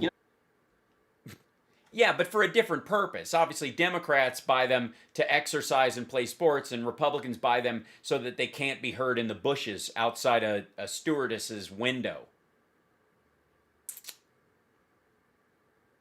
Or when they're sneaking around with a 17-year-old. Right, Matt? Hi, Matt. How are you? Yikes. I'm going to see if real quick...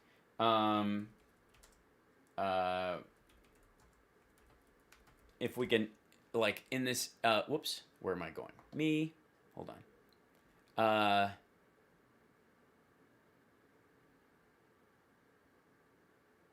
Marks on U.S. Okay, here we go.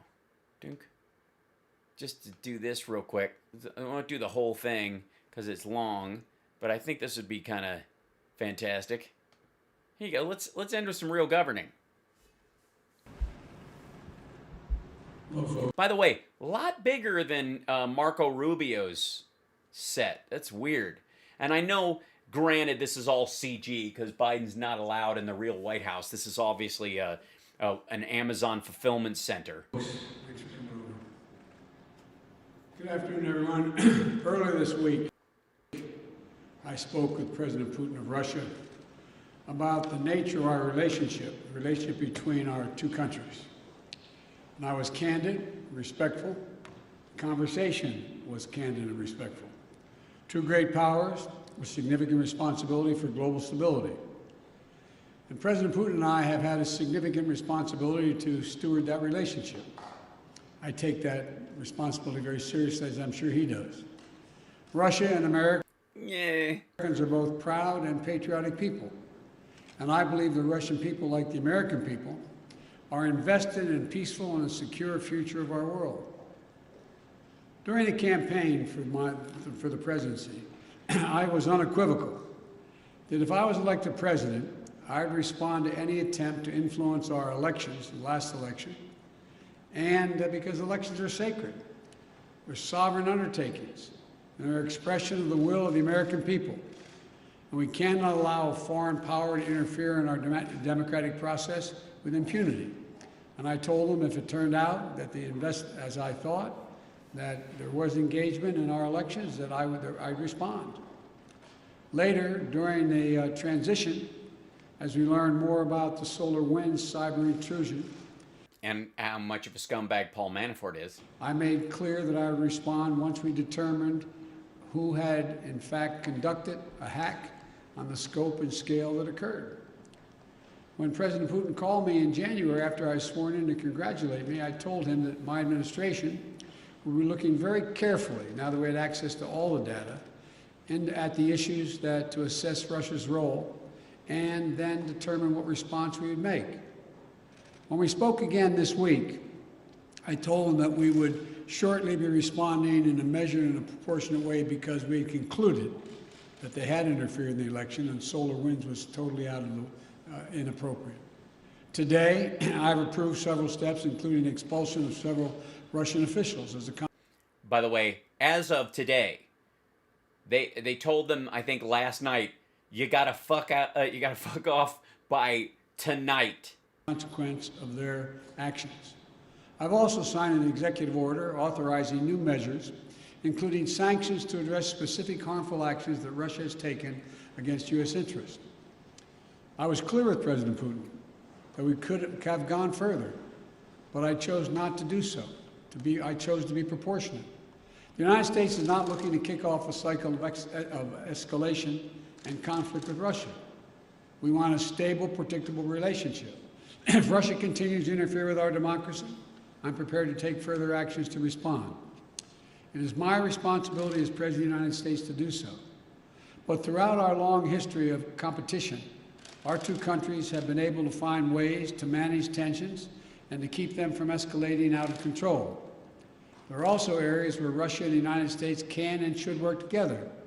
For example, in the earliest days of my administration, we were able to move quickly to extend for 5 years the New START Treaty and maintain that key element of nuclear stability between our nations. And that was in the interest of the United States, of Russia, and quite frankly, of the world. And we got it done. When I spoke to President Putin, I expressed my belief that communication between the two of us personally and directly was to be essential in moving forward to a more effective relationship, and he agreed on that point. To that end, I propose that we meet in person this summer in Europe for a summit to address a range of issues facing both of our countries.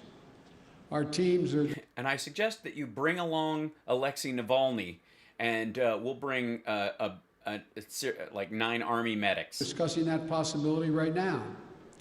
And out of that summit, were it to occur, and I believe it will, the United States and Russia could launch a strategic stability dialogue to pursue cooperation in arms control and security. We can address critical global challenges that require Russia and the United States to work together, including reining in nuclear threats from Iran and North Korea, ending this pandemic globally, and meeting the existential crisis of climate change. I also made clear to President Putin that the United States is unwavering in our support of our allies and partners in Europe. In that vein, I expressed concern about Russia's military buildup on Ukraine's border and in occupied Crimea.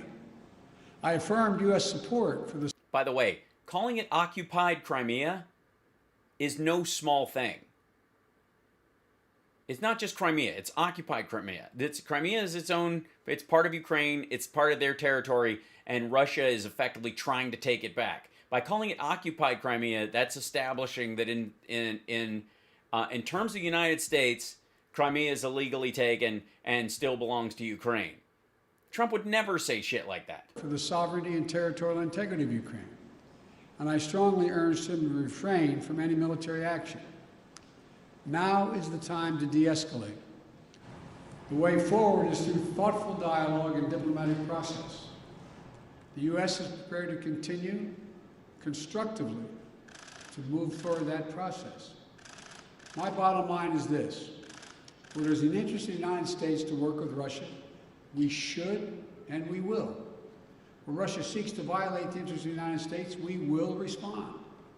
We will always stand in defense of our country, our institutions, our people, and our allies. Thank you very much for your time. Did President Putin give you any indication in that call that he is willing to change his behavior? We indicated we would talk about it. I laid out, as I said, very simply. I said during the campaign I said when he called to congratulate me on being elected, I said subsequent to that, this last conversation, that if it turned out that he was engaged in activities that he'd been accused of in cybersecurity and solar winds and interfering in our elections, that I would respond in kind. I urged him to respond appropriately, not to exceed it, because we can move as well. My hope and expectation is we'll be able to work out a modus vivendi, and but it's important that we have direct talks and that we continue to be in contact with one another. Thank you. Pardon me? Why not Nord Stream? Why didn't you keep going with the sanctions on Nord Stream 2, Mr. President? Nord Stream 2 is a complicated issue affecting our allies in Europe. I've been opposed to Nord Stream 2 for a long time, from the beginning when I was out of office and even before office, before I left office as vice president. But that still is an issue that is in play. Thank you very much. We haven't answered that part of it yet. So, by the way, just like, we're gonna meet you on the field. If you did this, we bust you. By the way, they kicked a bunch of diplomats out. Let's see if I can find a Biden Biden sanctions.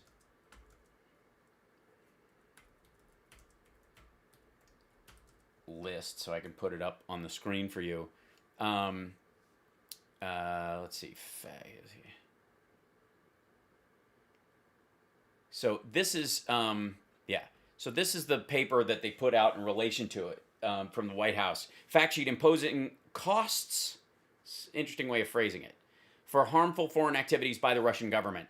Biden administration made clear that the United States desires a relationship with Russia that is stable and predictable. He mentioned that in his thing. Okay. Executive order targeting the harmful foreign activities of the Russian government. Today, he signed a new sanctions executive order that provides strengthened authorities to demonstrate the administration's resolve in responding to and deterring the full scope of Russia's harmful foreign activities. This EO sends a signal that the United States will impose costs in a strategic, economic, and economically impactful manner on Russia if it continues or escalates in its its destabilizing international actions. So here's the ones that they put it. They carry out the following actions pursuant to the EO.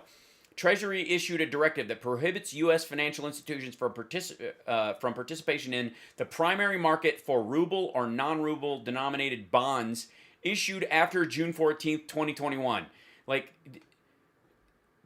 just the complexity, by the way, by the Central Bank of the Russian Federation, the National Wealth Fund of the Russian Federation, or the Ministry of Finance of the Russian Federation, and lending ruble or non-ruble denominated funds to the Central Bank of the Russian Federation. Like, we're not doing business with the ruble after yesterday.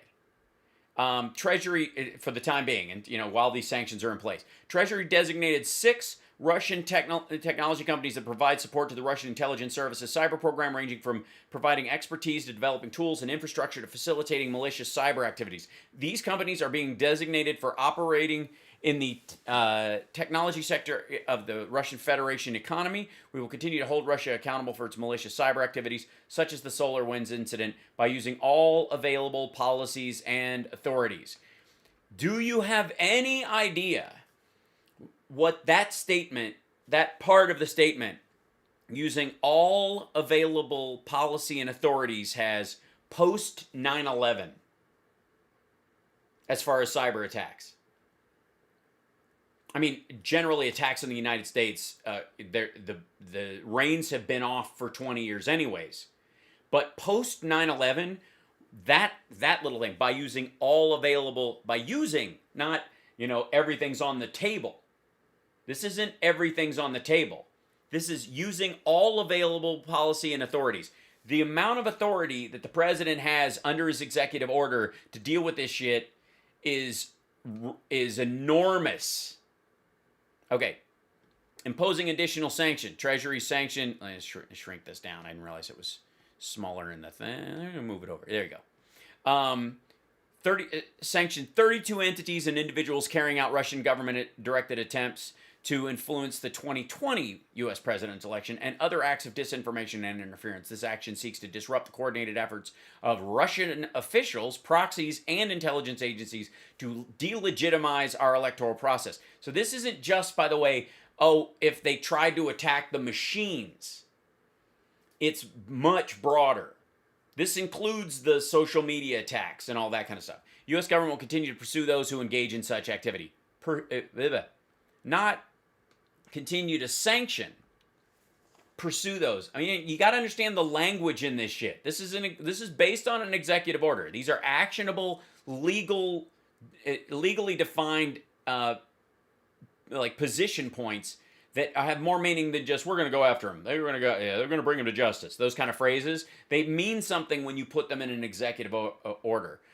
Treasury in partnership with, and by the way, Treasury in partnership with the European Union, the UK, Australia, and Canada sanctioned 8 individuals and entities associated with Russia's ongoing occupation and repression in Crimea. So they've reached out to the NATO alliance and said, yeah, and to the Quad and said, we need to stop what they're doing, the occupation and repression in Crimea. And they brought them on board before this EO was signed. This was not, ready, fire, aim. The transatlantic community stands united in supporting Ukraine against unilateral Russian provocations along the line of contact in eastern Ukraine. In occupied Crimea, again, the use of that phrase is very meaningful. Instead of just saying Crimea, calling it occupied Crimea, and the fact that they're pulling in these other people means it's legally significant that they call it that. And along Ukraine's borders, as well as agreeing on the need for Russia to immediately cease its military buildup and inflammatory rhetoric. Reported Afghanistan bounties. The administration... Oh, remember this? Remember this? The administration is responding to reports that Russia encouraged Taliban attacks against the U.S. and coalition personnel in Afghanistan based on the best assessments from the intelligence community. Look at this. Based on the best assessments from the intelligence community. You mean taking our own intelligence community seriously again? Given the sensitivity of this matter, which involves the safety and well-being of our forces, it is being handled through diplomatic, military, and intelligence channels.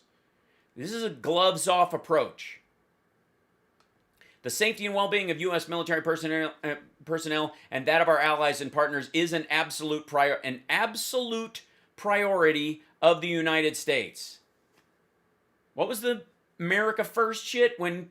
Where was America First when Biden? When Trump was actually saying, well, I don't know that they did. It's probably not something they did. And aren't we killers too? Expelling diplomatic personnel. The United States is expelling 10 personnel from the Russian diplomatic mission in Washington, D.C. The personnel include representatives of Russian intelligence services. So you leave the country and you can't come back. So if you want somebody else to be here, you got to go through the whole process of bringing somebody in, and then we get to vet them whether they can come into the country again. So if you're going to replace these intelligence people with people that we've sanctioned, it's going to take you a while. Further responses to the SolarWinds malicious cyber activity. Today, the United States is formally naming the Russian Foreign Intelligence Service, also known as Apartment 29, Cozy Bear, and the Dukes. Just some good old boys, never meaning no harm. Beats all you never saw, been in trouble with the law since the day they was born.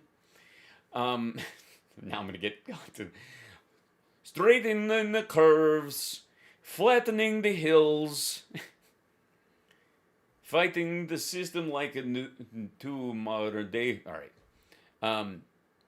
The broad-scope cyber espionage campaign that exploited the SolarWinds Orion platform and other information technology infrastructure, the U.S. intelligence community has high confidence in its assessment of attribution to the SVR.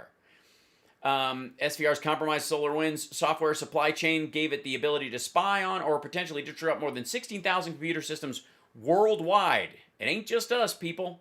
Scope of this compromise is a national security and public safety concern. Moreover, it places an undue burden on the mostly private sector victims who must bear the unusually high cost of mitigating this incident.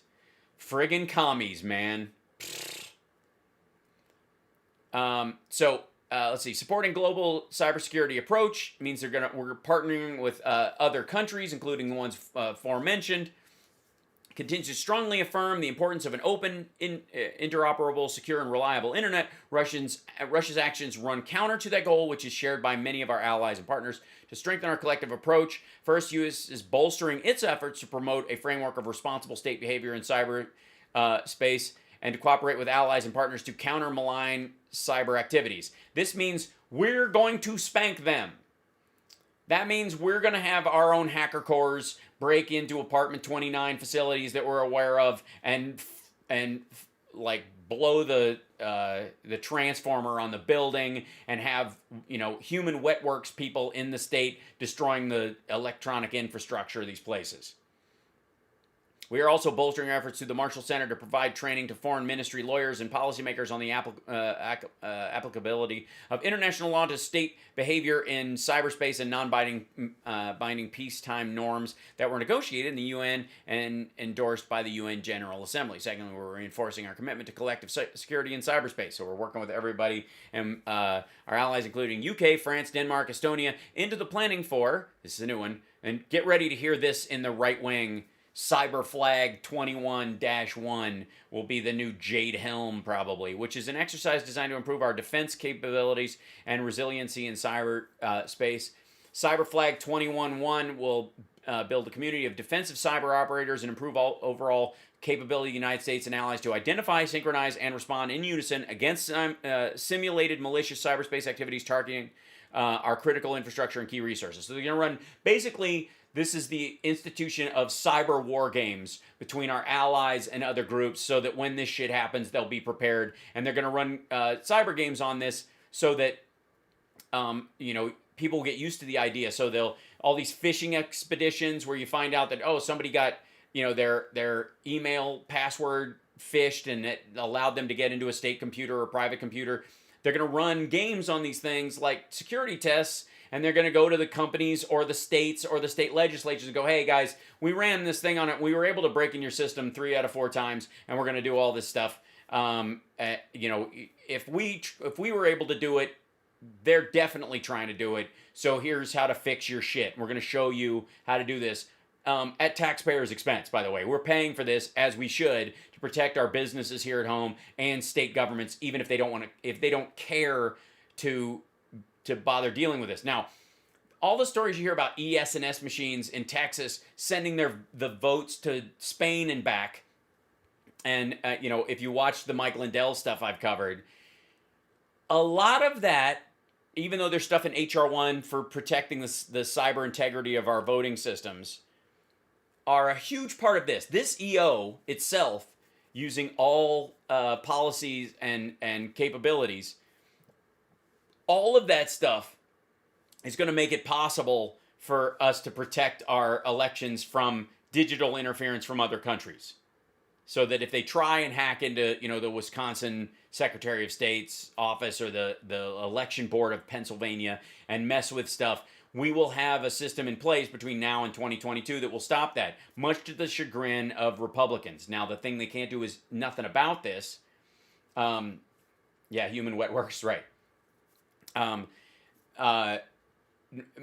just mean wet works not in terms of they're going to spill blood to do it, but that human beings will be boots on the ground in these circumstances. Old-fashioned spy work is going to be happening. And I don't doubt that some people are going to be removed from the planet who are particularly awful in some of these cases, just because of how much they'll protect it. Because if Putin's willing to bag his own, you know, intelligence community officials on suspicion of them being spies and make them disappear forever, imagine what he would do to an American or French or UK, you know, operative in the country checking out, you know, listening in on on like apartment 29. So, anyways, this stuff is going, you know, the stuff, the cybersecurity stuff that's in HR 1, which is incredibly important, and the security of our election machines will be part of this defense push, as will all the defense pushes of the other democracies that are aligned with us that have been attacked by Russia, that have, you know, helped, you know, right-wingers in Germany gain ground and all this kind of stuff. So this is something to look forward to, but really just substantial, normal, solid governing it's very impressive, and we're all lucky to be, you know, in a new administration that actually gives a shit. Why haven't we been doing this all along? I guess I can permanently block someone. I think so. Like whom? So do we have a, let me guess, Facebook? Oh, Julie, thank you, by the way, for the stars. I appreciate that. There we go. Latest. Let's see. Are we getting, I see. It's this dude. We'll find it in there. Scrolling back and try to do what it do.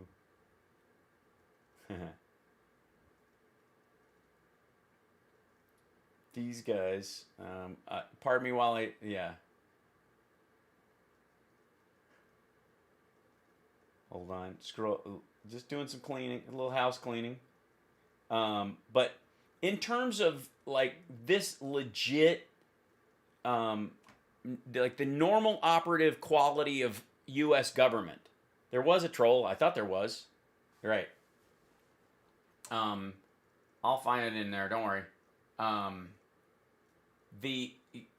This is stuff that we, in many ways, sort of took for granted in that regard. And we shouldn't, we honestly shouldn't have to. Hold on, I'm still there. All right, almost there, I think. I see. Let's see. There you go. Hope that helps. I hope it was worth it. See, I did my own little cybersecurity thing. So, you're going to see an increasing amount of this, and a lot of it, unfortunately, has to be done by EO because the Republicans are running interference on anything that would negatively affect Russia, and it's largely because when they don't want to have, they have to do it lockstep, otherwise they have to confront the fact that a good 7 to 10 of them will block anything that goes against Russia and its ability to, you know, act against our democracy or the democracies in Europe. While they, you know, all pride themselves on being Western chauvinists, they're willing to sacrifice democracy when it doesn't go their way, especially, but pretty much all the time, even when it was going their way, just so they can guarantee a certain level of power in themselves and a financial benefit for them later. It's old school, normal, you know, political corruption that you'd expect in a town sheriff someplace or an alderman, but it's gone worldwide because that's where the money flows now. So, anyways, look out for this kind of stuff. And I'm really just a woke enforcer. I see. Watch for this kind of stuff increasingly. I'll have more on this in the coming days too, because I'm going to do a dig deep into some of the executive orders and see if I can find the linkage to the cases they're directly doing. And I want to revisit some of the Manafort stuff that I talked about last year and the year before when they were all saying, it's just Russia, Russia, Russia. And look back at some of the videos that were around before I started doing this show to kind of show you and line up what they're finding and what's coming out now, especially when it comes to Manafort and others like him in the Trump campaign. The collusion, I mean, there was even a story in the Daily Beast today about just how much collusion they were, you know, I think they were calling it revisiting collusion from 2015. But that's because the information that was readily available the entire time and that the Mueller team had actually found and everybody pretended didn't exist is now becoming more evident to everyone. And it will just become more so. And can I just say after, I'm going to end on this thought, and I want you guys to carry this with you until I see you tomorrow. But the next time you see me, by the way, I may do a special show on Sunday simply because Monday's a travel day and I won't be able to do a show. And then I will be in Florida for the next 3 weeks while I'm doing rehearsals.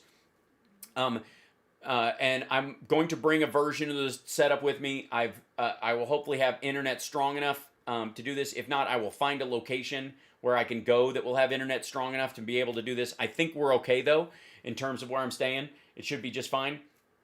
But, so Monday will be a travel day, probably no show.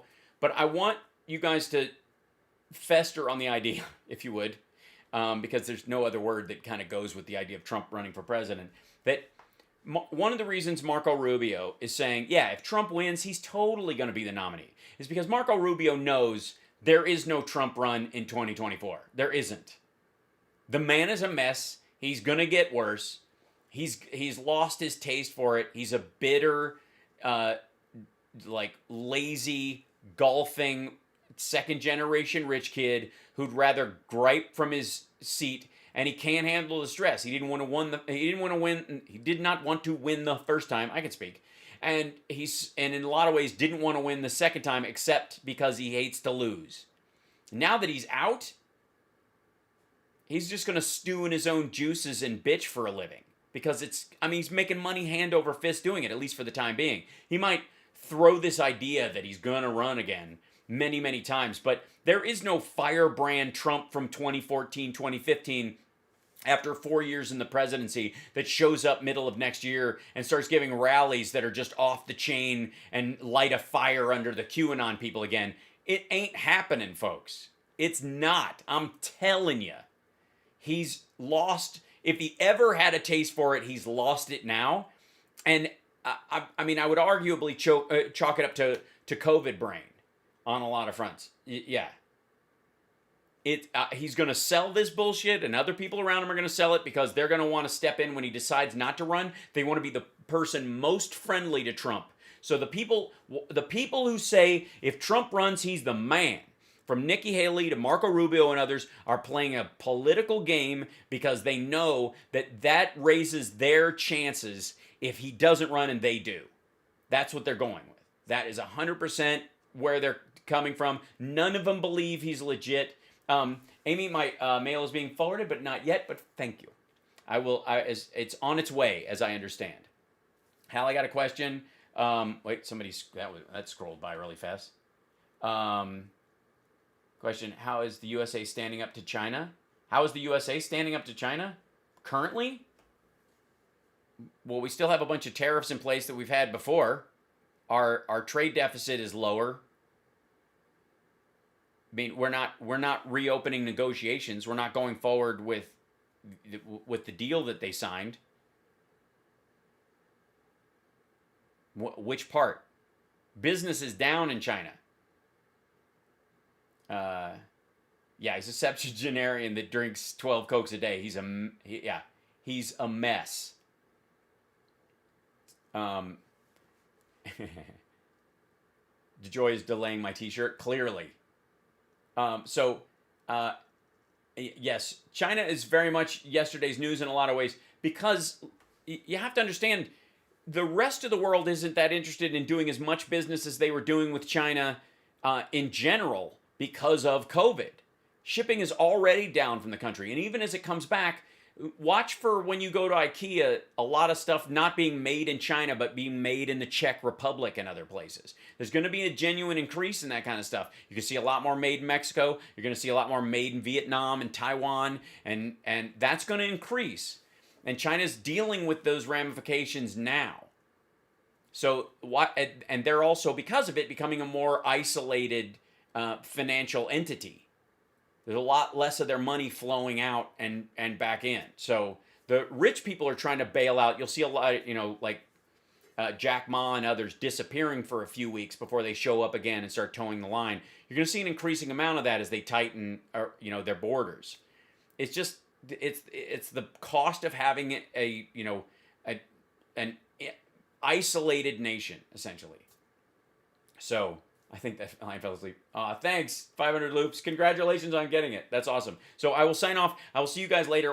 We're gonna talk about a bunch of this, like revisit some of the Russia stuff as the details are now allowed to come out that remained hidden because of Bill Barr and Rod Rosenstein and Donald Trump and everybody running a protection racket for this low rent mayoral candidate that ultimately ended up becoming president of the United States. So take care of yourself and take care of somebody else. I'll see you guys tomorrow. Thank you guys for the super chats. Thank you for our new patrons as well. Patreon.com/HalSparks. I will see you guys soon. All right, bye.